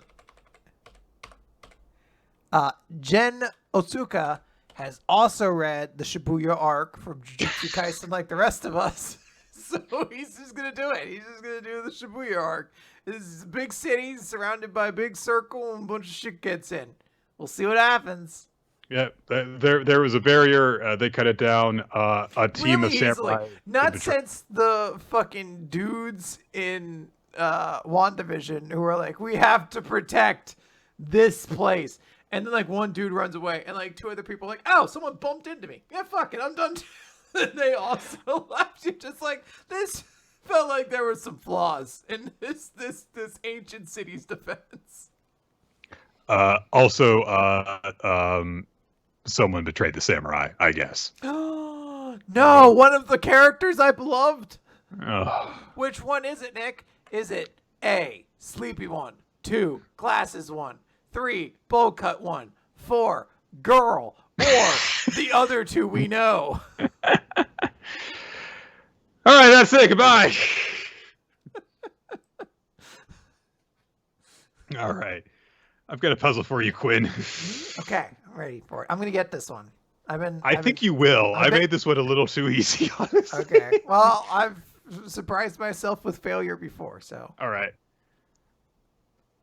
Papa Posterior punches Platinum, prevents pruning. Oh, I know. This is Billy Gunn. It's Billy Gunn. The sudden but inevitable betrayal of Billy Gunn. Can against we the please explain this premise? This is to explain to you It's so guys weird. why wrestling is a beautiful thing. So there is a tag team out there called the Acclaim, and their gimmick is that one of them comes out and basically raps, and the other one is kind of like the hype man, who will usually say something at the end after the rap. That particular person, Anthony Bowens. that's it. He's injured. He's in a wheelchair right now. Yeah. Prior to that injury, they teamed up with a tag team called the Sun Guns. No, The Gun Club.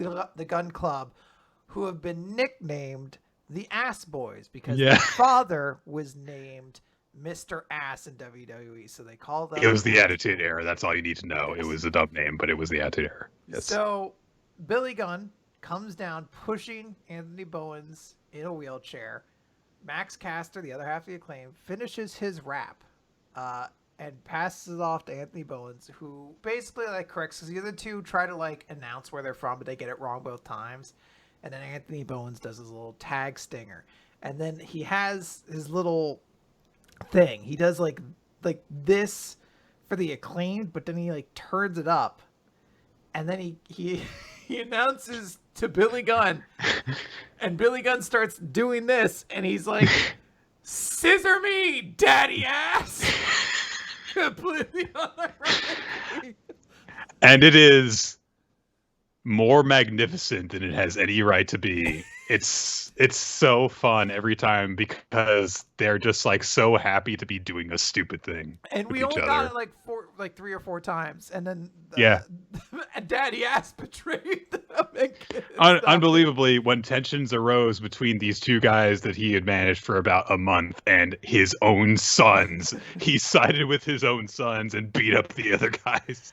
I would like to note, though, that it was a fantastic moment in wrestling that surely can't be maybe the best moment in wrestling. That includes the fact that they had a gigantic pay-per-view like that weekend. And to cap it all off, while he was betraying them and beating them up, Anthony Bowens tried to get Daddy Ass to scissor him, and he denied it and beat him up. Like the sad moment, scissor me, Daddy Ass. And he beat him up for it. It was like, oh, your stupid thing that you bonded over has been broken. That makes me like sad. I'm crying over the scissor me, Daddy Ass thing. Yeah, so that was what that puzzle was on. It's an excellent puzzle. Excellent.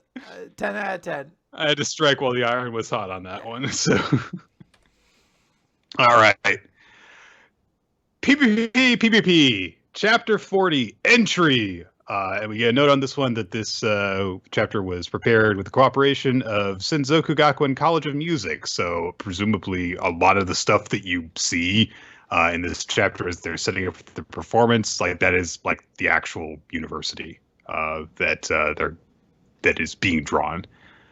So time passes. We don't see the continuation of the meeting between the two teams where they announced who was going to be performing what or anything that happened in their interactions from there.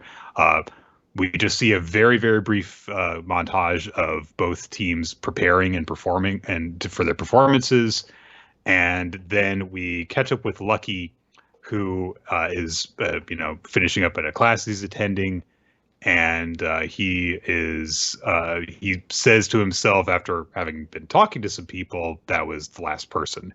And he checks like something on his phone. Presumably there's something he's got in the works that we don't get to see just yet. And he also goes and visits his mom because he's a good boy like that. Yes. Festival before graduation day is now about to begin. We cut from Lucky over to Fanta. And Fanta is thinking about, the meeting that he had with Lucky's team, and he's like, that he had like a totally different vibe from before. He was wearing long sleeves. Like, what was with that? But he also just looks in the mirror and he's like, but it'll be good. I'm looking good today as always. Totally fine. An assistant calls from outside the door And he says, "Oh yeah, we were conducting tests on the scoring monitor and other equipment, so we're all fine."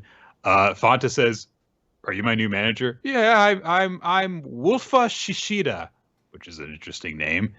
And Fonta says, "Oh, okay, thanks for checking the monitor. Go to a hair salon."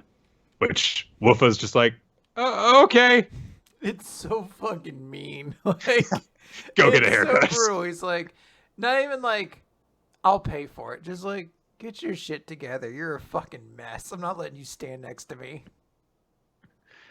Uh, and he even thinks to himself, "Was like, don't be around me while you look like that. Just you ruin my image." Sorachika comes by and said, "Oh yeah, I'm sure that you and Lucky are gonna have interesting performances." He's all smiles, which weirds Fonta out a little bit, and then he also says, "I didn't know we were staying at the same hotel." You have no awareness of anyone else around you. Jeez. We got to the university. We get this big introduction from an MC talking about the 4-on-4 piano battle, and they lay out the rules and say a performer from Team A and one from Team F will both play the same piece, and after each battle, all 1,000 audience members cast their votes for the team they liked the most. Every round will be a fight for 1,000 votes. The team with the most votes after 4 battles will be declared, which I think is important to establish because it means not only are individual contests important, but also margins of victory are important.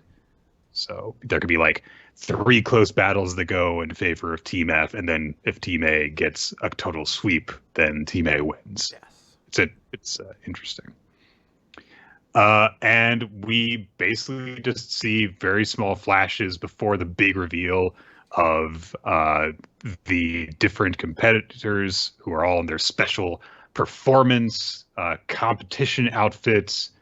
And then we cut backstage to where Lucky is thinking to himself, and he says, like, "This is going to be my first time quarreling with my siblings." It's not. But I've done it several times, but it's the first time. This is villain Lucky, I guess. No. This is a quarrel. This is a quarrel. The other times were just competitions. This is a quarrel. Okay. It's a good delineation. We get this big 2-page spread of the 2 teams being introduced. This spread is awesome. It's cool. Anyone who tells you that like the art in PPPPP is bad, I would like, no. I look at this and I'm like, you're wrong. Like, there's so much character in this. Like, I know someone would be like, oh, just look at a mint in her face. I'd be like, it's fucking beautiful. There's so much style. There's so much everything going on in this shot. I also want to note, I read this on my phone, and this 2-page spread works so great. Actually broke it up in half because there's almost nothing that carries on from one panel to the next. So actually the transition between them is super smooth and striking. Yeah. And you get a really good feel for, the personalities of the different people involved. And Font is just like, "I am me and I'm here." And Sorachika's playing kind of coy. Min, you can just see in her eyes that there's that evil there still. And Mask. Yep. The mask is not as cool from this angle. It might be a different mask. It is a different mask than the previous one. I like the other one better. And everyone gets this big introduction with, their own like special accomplishment or title named. And then we get the MC just saying that the first 2 people to battle are these 2, but we don't get to find out. Well, no, wait. Spotlights are shining. It's Reijiro and Ronron. Yeah. So there we go. Yep. I like Excited. to note only one person has a title, and it's Reijiro, who is the Sonic Roar, and I'm like, that's horseshit. Every one of these characters should have had a goofy, over the top, like stupid nickname. Every single one of them. Like, they all have their little things, but every single one of them should have been the Sonic Roar or some horseshit that's along those lines. Like, the fucking Mistress of the Fairy Forest. Like, just over the top nonsense. The fact that there's some who just have a normal ass fucking introduction. In fact, almost all of them. I was like, this is a knock against you. Shonen manga, you should have gone to the fucking utmost extreme. They should have been like, the Count of Monte Fisto, Maloli Yamanaka, but fists are partner music in this sense. Yeah. So here we go. Yeah, good stuff. All right, Nick, let's talk about Mashle Magic and Muscles, Chapter 115, Finn Ames and the Twin Gate Guards. So it turns out Finn actually was with the rest of the group. We just didn't really Yes. see it last time. Rio Grant's like, here is our final battle. Look above you to the castle floating in the sky. And there's a bunch of dragons floating. He's like, monsters swarm the skies above their stronghold. Just getting there will be a challenge. Any number of us could die along the way. Men, it's time to show me what you're made of. Yeah. And they all just fly up on their brooms. And like, In a straight line. Yeah. Really And they're like- casually. and the dragons don't bother them at all. And they're like, well, that was easy.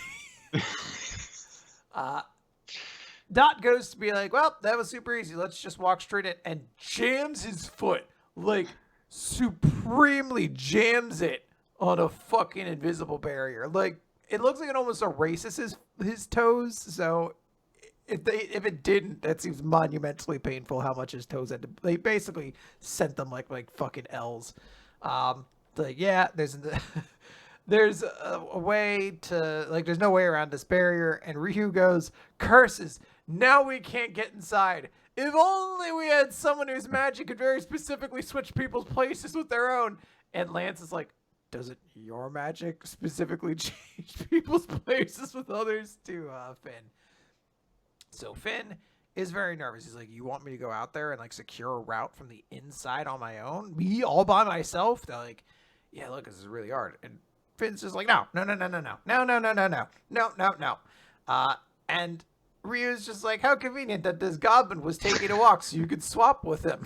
Like, this is going to be super, that's how he did it. This is great. They're like, no, there's no way. Like, it just won't happen. I'm almost certainly going to die. And Order's like, it's okay. You don't have to. You can just stay there and wait while all of us die. It's cool, like, also a veiled threat, but I also just like how deadpan it is too. I'm just like, yeah, we're all gonna die. So Finn goes out and he wanders through the woods and he finds this gate. He's like, cool. I find that, I open that, and then before he can think, this bunch of like slashes strike him. And these two guards show up and they're like, yes, we're Andy and Windy, and we are the gate guards.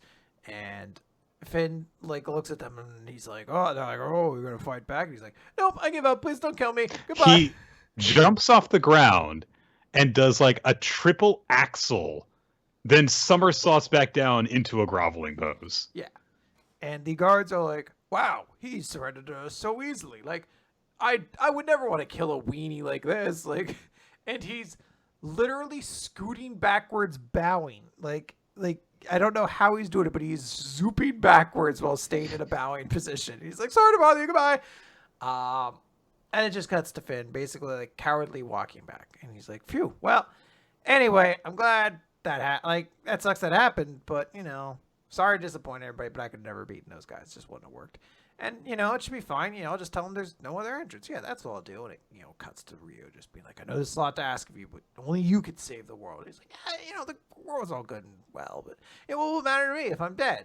And it cuts over to Ash being like, boy, am I relieved to have a great friend like you, as a great guy like you as a friend. He's like, you know, it's not like I could even win. It just keeps cutting to all of these different things.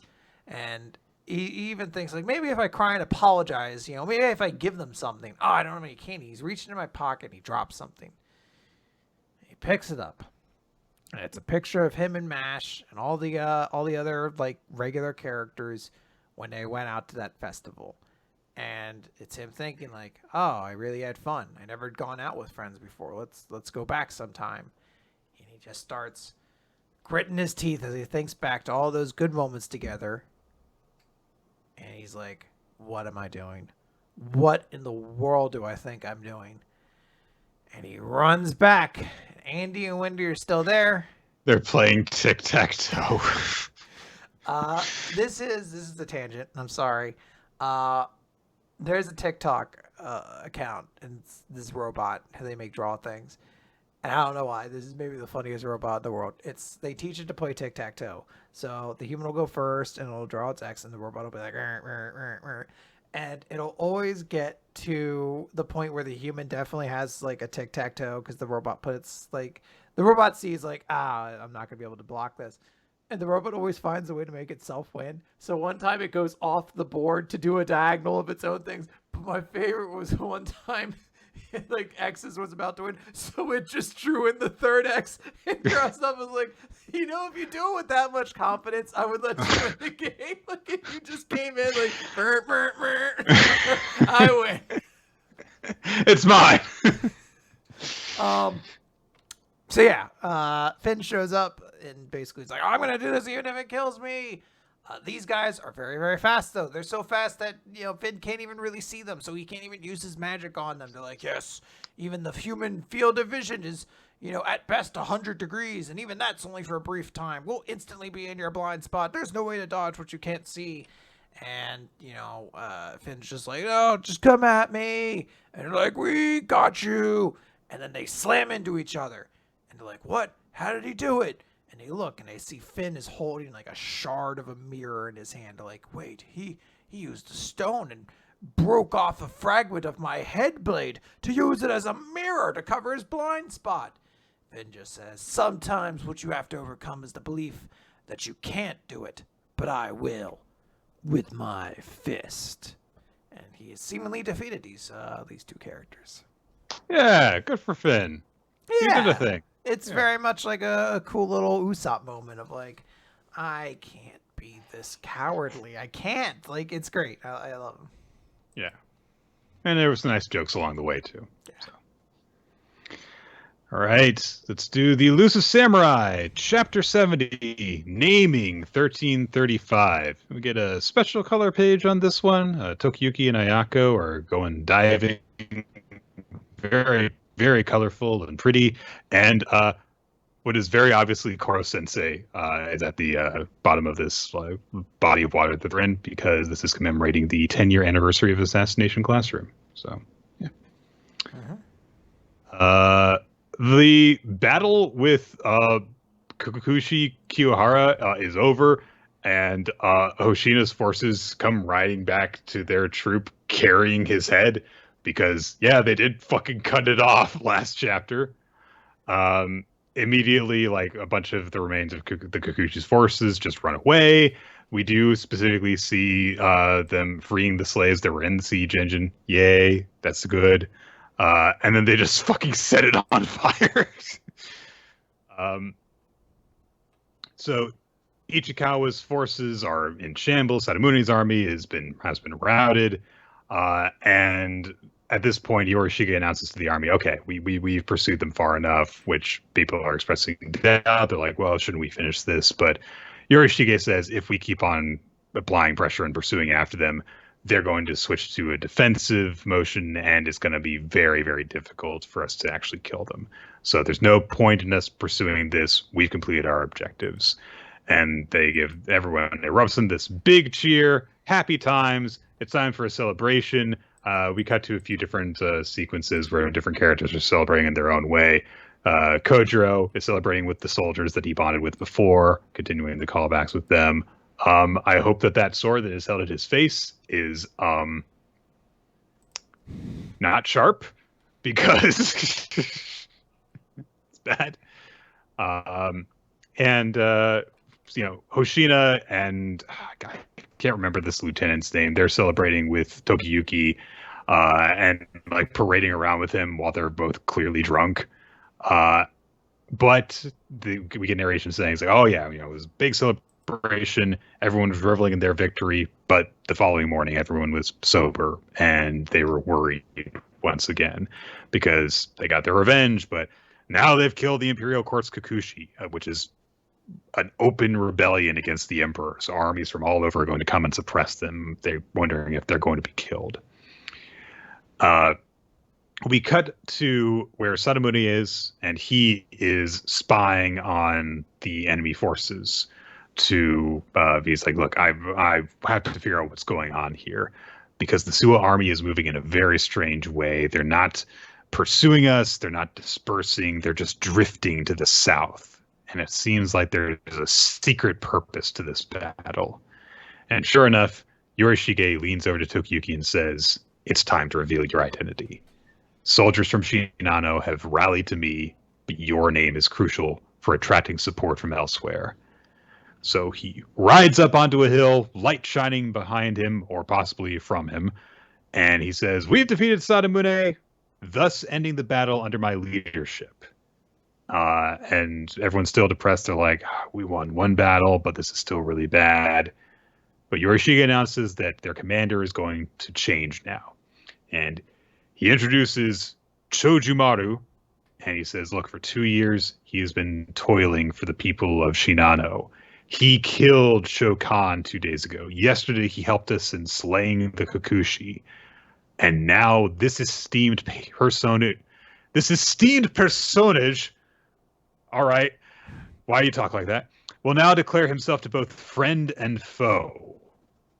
And Genba, meanwhile, has the Tengu tied up next to him. He's like, "Hey, it's time for you to learn the truth." And Tokiyuki stands on top of the hill while Yorishige and his generals all bow deeply to him. And Tokiyuki says, "Anyone who wishes to return to Shinano may do so, and I'll understand. However, if you wish to come with me after knowing my identity, you may accompany my advance." And he takes a deep breath and says, "Listen, one and all, lay your eyes upon me," while we cut over to Ichikawa and Sadamune, because he wants them to hear too. And he calls out saying, "My lineage descends from Emperor Kanmu to Gazusa no Suketaiga no Naokata's great-grandchild, and Lord Minamoto no Yoritomo's father-in-law, Hojo Shiro Tokimasa." And it's just like that. He just calls out all these names in his lineage in order.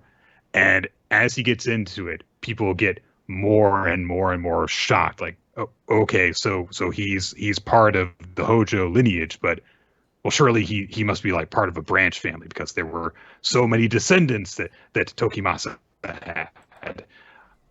But as he keeps on going, we get this graphic of the line being followed down the direct line from his great-grandfather to his grandfather to his father. And as he keeps on following it, he recites out their accomplishments and who they were. Until as he's getting up to it, and now everyone's like, "Wait, this can't be. He can't be part of the main family." And Tokiyuki declares himself the first son of Hojo Takatoki. "I am known to some as Sagami no Jiro, and to others, I am Hojo Tokiyuki." And we get this big 2-page spread of the emblem of the Hojo behind him shining out, and the rays of its power branching out and dividing up the crowd into different panels so we can see everyone's reactions to this. Most people in just shock. There is a nice little detail where we see his uncle is just subtly smiling, and he's got a tear in his eye, which is nice to see him, behaving subtly for once. And everyone's like, "Holy shit, the Hojo heir lives." Small correction, that is actually the Triforce from the famous Legend of Zelda franchise, which I believe... Which, as we all know, is completely original. I believe this does imply that Ganondorf is somewhere involved in this universe. Maybe just Ganon, maybe not the full wizard mode at this point, but Ganon, some kind of necessary evil is in this universe. And that is probably the force that has sort of taken over Takeuchi, or whatever his name was. Yeah. So. I mean, the emblem of the Hojo may be, hundreds of years old, but I mean, like, the Triforce is something that is, it's eternal. It's eternal. It came down when the gods created the world. Existences, like multiple timelines, in fact. I believe when the world was made, Din. Oh fuck! What are the three gods? Din. Aurora. What was it? Aurora, and then it's like Eru. something. Eru? No, Nehru. That's not right. Nehru. You're just making it sound. Din, Fedor, Nehru. When you say Nehru, it sounds like you're making the sound that the frog does, or the one Zora does in Ocarina of Time, where you have to have him move so you can get to Lord Jabu Jabu's belly. He's like, Nehru. Son of a child. That is a great sequence, by the way. Yeah. People joke about that scene and how long it goes on. It's beautiful. Change nothing. My dude he's like, I'm I'm going to move over one butt cheek at a time, and you're just going to watch me do it. I'm the emperor. Shut up. So yeah, Tokiyuki's declared himself. Gamba turns to the Tenku, is like, and you didn't know that? Ha ha. And then Sadamune gets up, is like, I'm going to kill that kid. And that's it. Great chapter. Yeah. Loved it. Pretty good. All right. We're going to wrap this up. A new follow-up? I don't know what you would call it. Chainsaw Man's back. Vroom, vroom, vroom, vroom, vroom. It's listed as chapter 98, Yeah. so it's... Even though this is kind of supposed to be Chainsaw Man Part 2, it is just going to continue to follow in the normal sequential ordering of chapters. Yeah, a little bit like JoJo, kind of. So. And we did ask our audience if they want us to live read this or not, and overwhelmingly they were like, why don't you guys read it? All right, yeah. I'm not here to watch you monkeys figure it out in the heat of this. And thank God, because this chapter's a trip. Yeah. Like, I think when we talked about that last week, I think that we have read all of Chainsaw Man at this point, and we've read, Tatsuki Fujimoto's other stuff. We know how weird he can be, but holy shit. In no universe was I predicting that the return of Chainsaw Man would begin with a headless chicken wearing a bow tie saying, "My name's Bucky. I'm excited to befriend you all." Buck. And it's just a headless chicken. As we are introduced, it's a high school class. This headless chicken is friendly introducing itself on a teacher's desk as we're introduced to the Chicken Devil, Bucky. I am ashamed to admit, it wasn't until a little after I had finished reading this chapter, I was like, oh, his name is Bucky because chickens go buck. Yes. So the teacher says, in 3 months, you kids are going to kill and eat Bucky because I want you to understand how precious life is, which I guess Bucky wasn't clued in on ahead of time because he says, "What the clock?" So everyone, of course, is like, I can't believe there's like freaking a devil in our class, but it's just like a headless chicken. Holy shit. They also immediately are like, I mean, nobody's afraid of chickens, so I guess it's a weak devil, which, yes, makes sense. I mean, I'm sure that there are people who are afraid of especially headless chickens, but it's not like, people who are afraid of bladed weapons or whatever. So,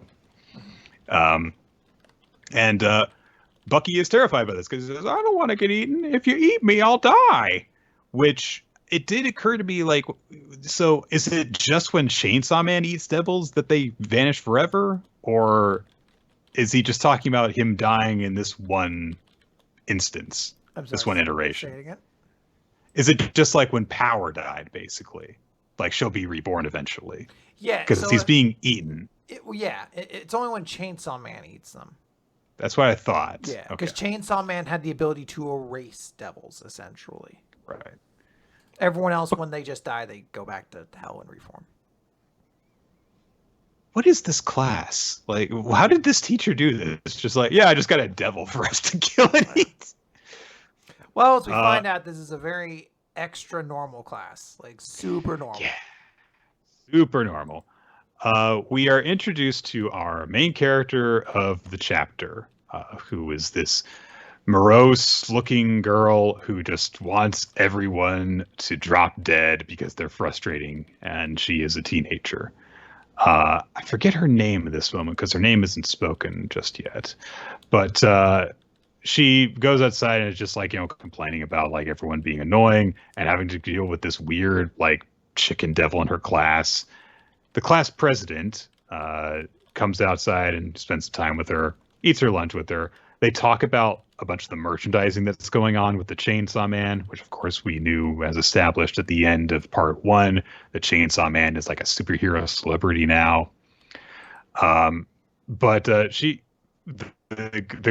morose girl talks about how this town sucks that they're in. A lot of the buildings were constructed illegally. The mayor has a DUI, and a devil called Chainsaw Man is playing Devil Hunter. Which, given everything else, I feel like that's the least of your concerns. And she's just like, I wish that they just die. It sucks. And we see a bunch of moments of the class bonding with Bucky. Like being like, Bucky being like, I don't know how to solve this problem, and everyone's like, ha ha ha, Bucky, ha ha ha ha ha. And then the class president tries to feed him some chicken, and he's like, "That's cannibalism, which is foul." The girl's just really annoyed by this. A bunch of people have noted that this is the exact relationship Nick has with Quinn once Halloween month comes around. This girl is my spirit animal. Her reaction. And I was just like, Buck, you're putting too much work into these jokes. Why don't you just force it? Just take a hammer to every one of these words you want to put in and just start going to town. It's me, Bookie! Exactly. There you go. You got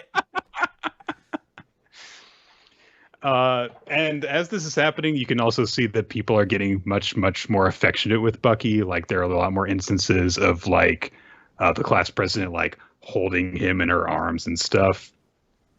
And eventually it gets to a point where 3 months have passed of Bucky being in the class. And the teacher says, all right, guys, it's been 3 months. So now it's time to kill Bucky.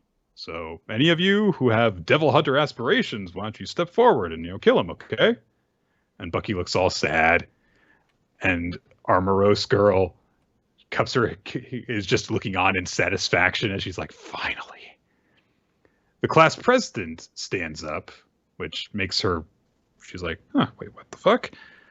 But she says, the whole class talked it out, and we've decided we won't eat Bucky.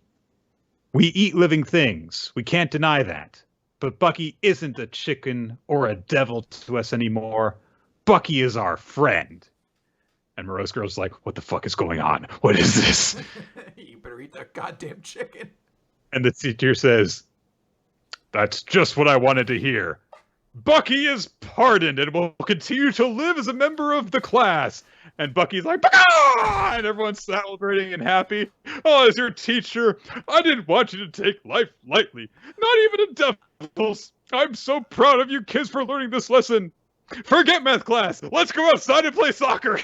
I want to know what this chicken was like in the normal day-to-day life of this class, because I feel like it's funny when you see the highlights, but I can't imagine their time being like, all right, kids, come on, we have to learn about it today. It's like, we're talking about the Holocaust. You're just like, Bucky, not the time nor place for this, god damn it. Or just any of the other moments where he was just like, please don't eat me, please.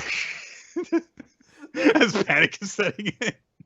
There at home ec, he's just like, now look, I know it says chicken stock is used for the recipe, but you can put it in a lot of things. Have you ever thought about going vegan?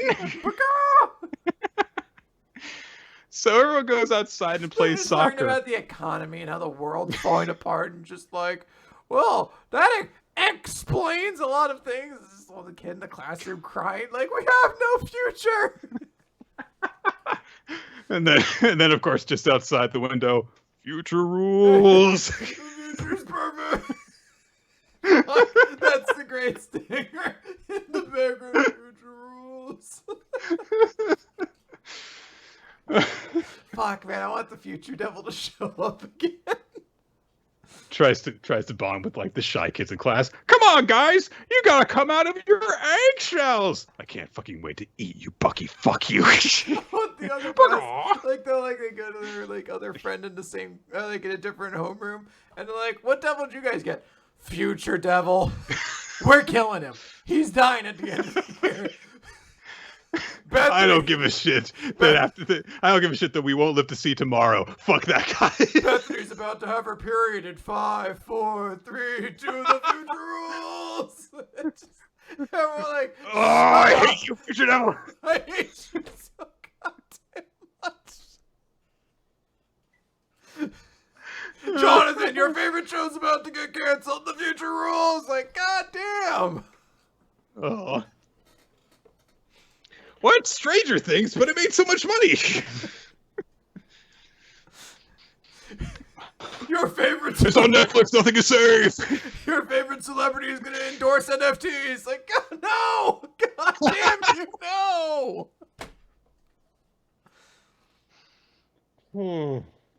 Right. So our morose girl stays inside while literally everyone else plays soccer. Eventually, she just like wanders around by herself and just sits by herself. The teacher's like, "Don't you want to join in?" No. High school's more fun with friends. I'm here to study. I'm not here to make friends. So she's a load of fun, basically. The class pres comes over and is like, "Hey, come play soccer with us." And she again is like, "No, no." And then Bucky flies over to her and leaps into her arms. And I think this is the first time her name gets spoken in this entire chapter. And Bucky says, "Asamitaka, come out of your shell." I did that and forgot that he actually did this pun. "And play soccer with me." And Mitaka, and this is the reason we haven't heard her name so far, is like, only the class president and the teacher even ever remember my name. And she looks down at Bucky in her arms, and she looks at her classmates who are all waving to her.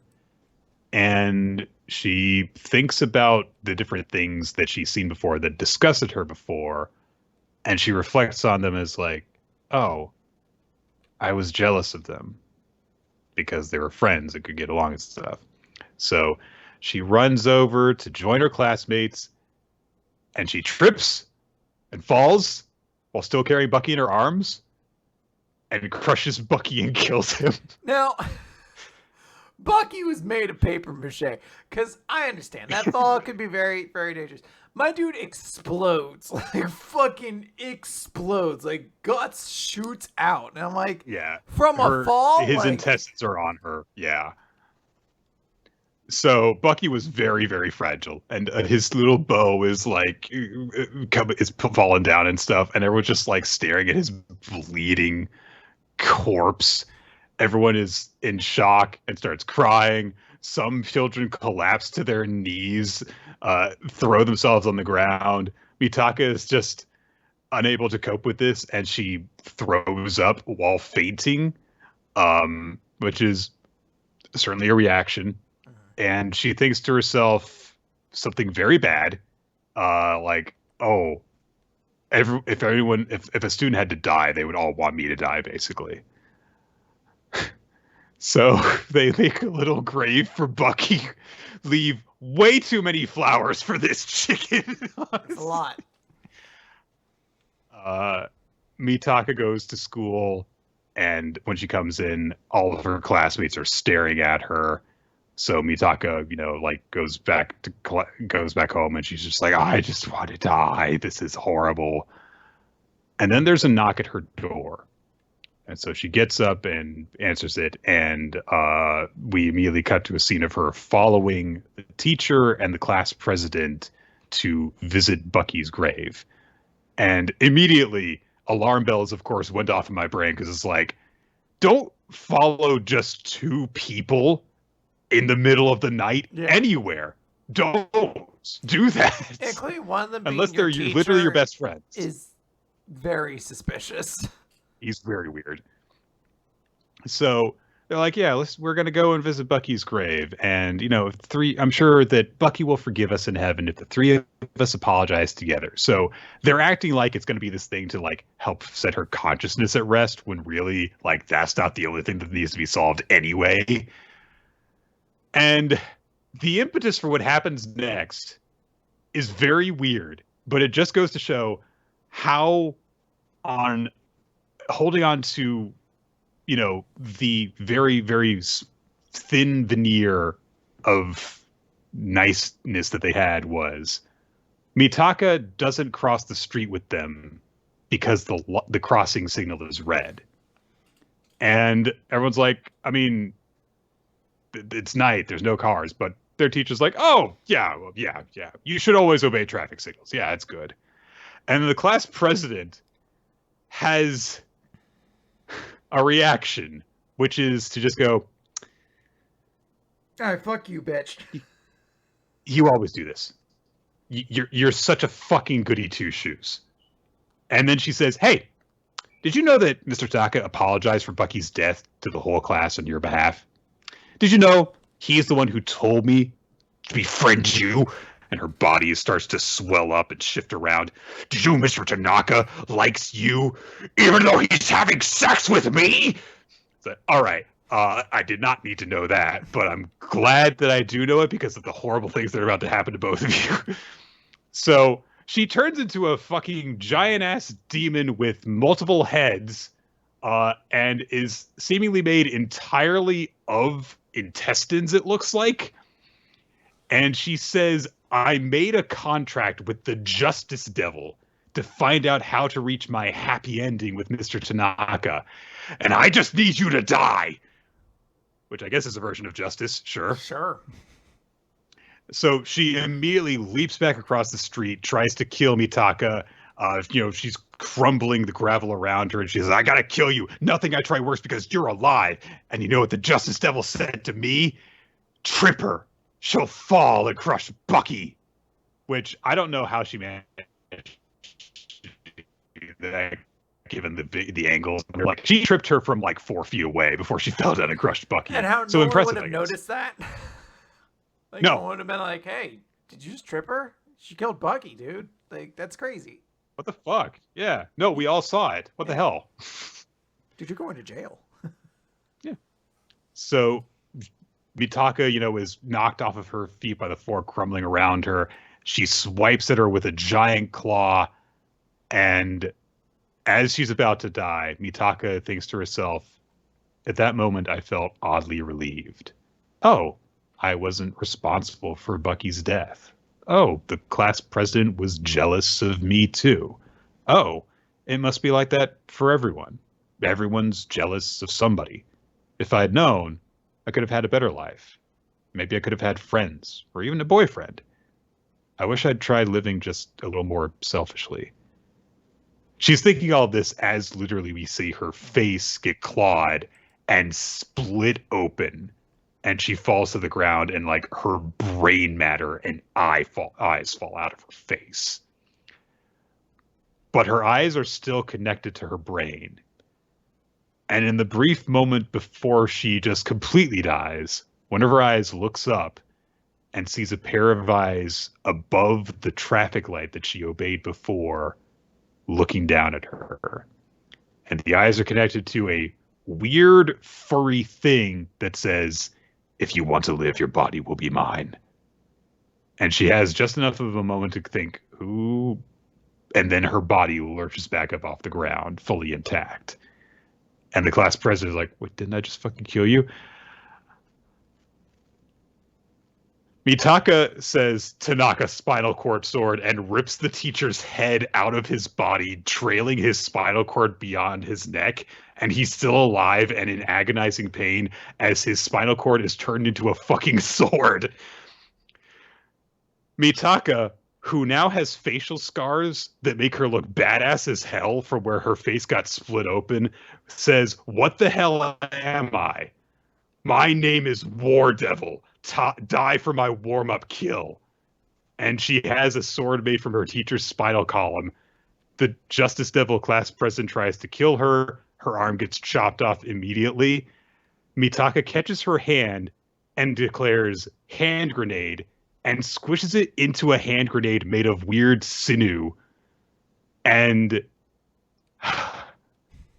she lunges towards her with the remaining arm. Mitaka dashes in, cuts through her, bisects her body, and as the class president screams out for the teacher, his head, which is still attached to the sword, gets put in front of one of her faces, and they kiss, while Mitaka tosses the arm hand grenade behind her body and says, there, a happy ending. And everything explodes behind her. Yep. Which, of course, made me think of one of Fujimoto's one-shots because of walking away from the explosion. Yeah, absolutely. All this gore and violence happens behind Mitaka. She looks at a poster for Chainsaw Man on the wall for what it seems to be a public appearance that Denji might make. I think, because there's like a party, meeting right? time. It looks Yeah. like people are gonna try to call out to him. Oh, okay. Okay, that makes sense. And she looks at the poster and says, "Just you wait, Chainsaw Man. I'll make you vomit nuclear weapons back up." And she just sits back on like a throne of the Justice Devil's body while she says this. So we got basically a full chapter dedicated to a villain origin, it seems like. And it was pretty damn cool. Yeah, I mean it's pretty crazy. It is. It's a little weird because like I finished reading the chapter, and there is just a moment where you're like, "Yeah, that's Fujimoto." Like, Yeah. I feel like I didn't have the exact amount of shock I should have had because I've just become very accustomed to reading Fujimoto's style, where you're just like, "Yeah, totes." That's exactly what the like when she's like, I'm gonna take my teacher's severed head and spinal column, turn it into a sword, and cut through my friend, who is a demonic monster, and you're just like, "Yep, that's what I. Yep, okay." You just go along with it. Someone pointed out that the War Devil was name dropped by Makima at some point during one of her big things, where she stated her reason for doing stuff. And she said, justified herself by saying, wouldn't life be better if humans didn't have to worry about things like disease and war and death? So there's, a question of like, oh, did she actually like name entities that we're going to actually see in the future, basically, in this series? Maybe it's just going to be war, but we'll see. I do really like just the entire. This was a good chapter, but I really just loved everything that Mitaka did once she got her powers. She looks really cool doing stuff. She does ridiculous things, and it's great. So I hope we see a lot of her. Yeah. Yeah, look, this is a good chapter. I am curious to see what happens, and I'm excited we have Chainsaw Man back. It is definitely a different tone and everything else. Now, this series isn't weekly, correct? I don't know. Yeah, I don't. Do we know an exact schedule for it or anything at this point? I'll see if it's on the chapter schedule here real quick. Because I would be curious. Because I was like, I August. assume we're not getting weekly chapters. I assume that's why it's no longer Jump. Chainsaw Man in chapter 2 is scheduled for next Tuesday. Okay, so... it might be weekly for a while. I assume at some point it's eventually going to go like bi-weekly or get some kind of different schedule. That way it's not as grueling for Fujimoto. We'll see. It's going to be hard to tell because after that there's just going to be like a break. So it'll be a little while, I think, before we actually understand its regular schedule. So very understandable. But holy shit, Chainsaw Man's back. Yeah. All right. Well, that is going to do it. Let's wrap this episode up. Let's head home. Yeah. Favorite series and MVP. Hit me. Favorite series. I just got to think of everything we talked about.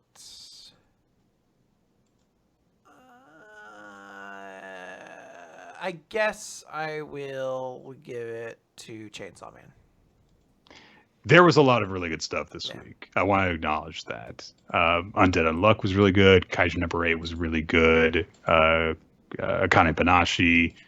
Blue Box, very, very strong. I would probably say Blue Box, if not for the fact that Chainsaw Man not only, came back this week, but was insanely good in its week back.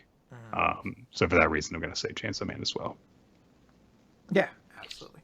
My MVP, I'm going to give to Billy from Undead Unluck. It was a great, show back up, cool moment. I liked Finn, obviously, from Mashle as well. It was a great moment. I think Finn's moment maybe is going to be followed up on a little bit more maybe next week. If not, it's still great. And totally understand that people vote for him. I think I'm going to give it to Billy because I was legitimately like, holy shit, yeah, Billy showed up. And it's a very cool moment. I'm going to give mine to Hoshina because he was a cool instructor guy. And he was just really cool in this chapter and very supportive and nice. So totally understand that. And that's going to do it. The audience, by the way, picked Chainsaw Man as their chapter of the week, so that's a clean sweep. And then Finn from Mashle Magic vs. Muscle, or Magic and Muscles for MVP. Totally understand. Unbelievably, it wasn't just fucking Bucky. Like, I am actually surprised. There's a lot of Bucky votes, some for Tokiyuki, some for War and Chainsaw Man. But yeah, not about Bucky, apparently. All right, guys, that is going to do it for Weekly Manga Recap. We want to thank you guys for joining us. We record the show here on twitch.tv/RoloT live starting on Wednesdays in the evening at about 7:30 Eastern Time. If you want to check out our past episodes, you can also go to weeklymangarecap.podbean.com, iTunes, Spotify for the audio version, and youtube.com/weeklymangarecap for the video version. The video version also has an introduction made for us by the wonderful Wensleydale Cheddar and Milo Jack Stillitz, and occasionally also has title cards done by Steve Man, whose artwork you can find at twitter.com/SteveManArt, and generally anywhere that boobs are allowed to be drawn. Your hosts can be found on Twitter as well, at RoloT, at NickFTime, and the podcast account is at WMR Podcast, which if you follow, you can get updates on when the show is going live. You can also get those from our Discord server if you join onto that, and also just participate in conversations with the rest of our community about the chapters that are coming up, the series that we're currently taking as a recommendation. Use it to find the Google Doc maintained by Ninja X3i and see what other stuff we've done in the past, and check out what kind of stuff you can add into to say, hey, I want you to do this as a recommended series. There's a very long list of stuff people have asked us to get to. If you add your vote to it, it might influence us to check it out a little bit sooner. And that should be it. Patreon.com/Weekly Manga Recap if you want bonus material. We recorded a bonus episode just this past week. Yes, so that one should be going up this weekend, hopefully. That's it. Let's get out of here. Let's go home. Let's cozy up. Yeah. I'm wearing pajama pants, and that's not nearly comfy enough. Oh, so what's more comfy than pajama pants? No pants. Fair enough. All right. Goodbye, everybody.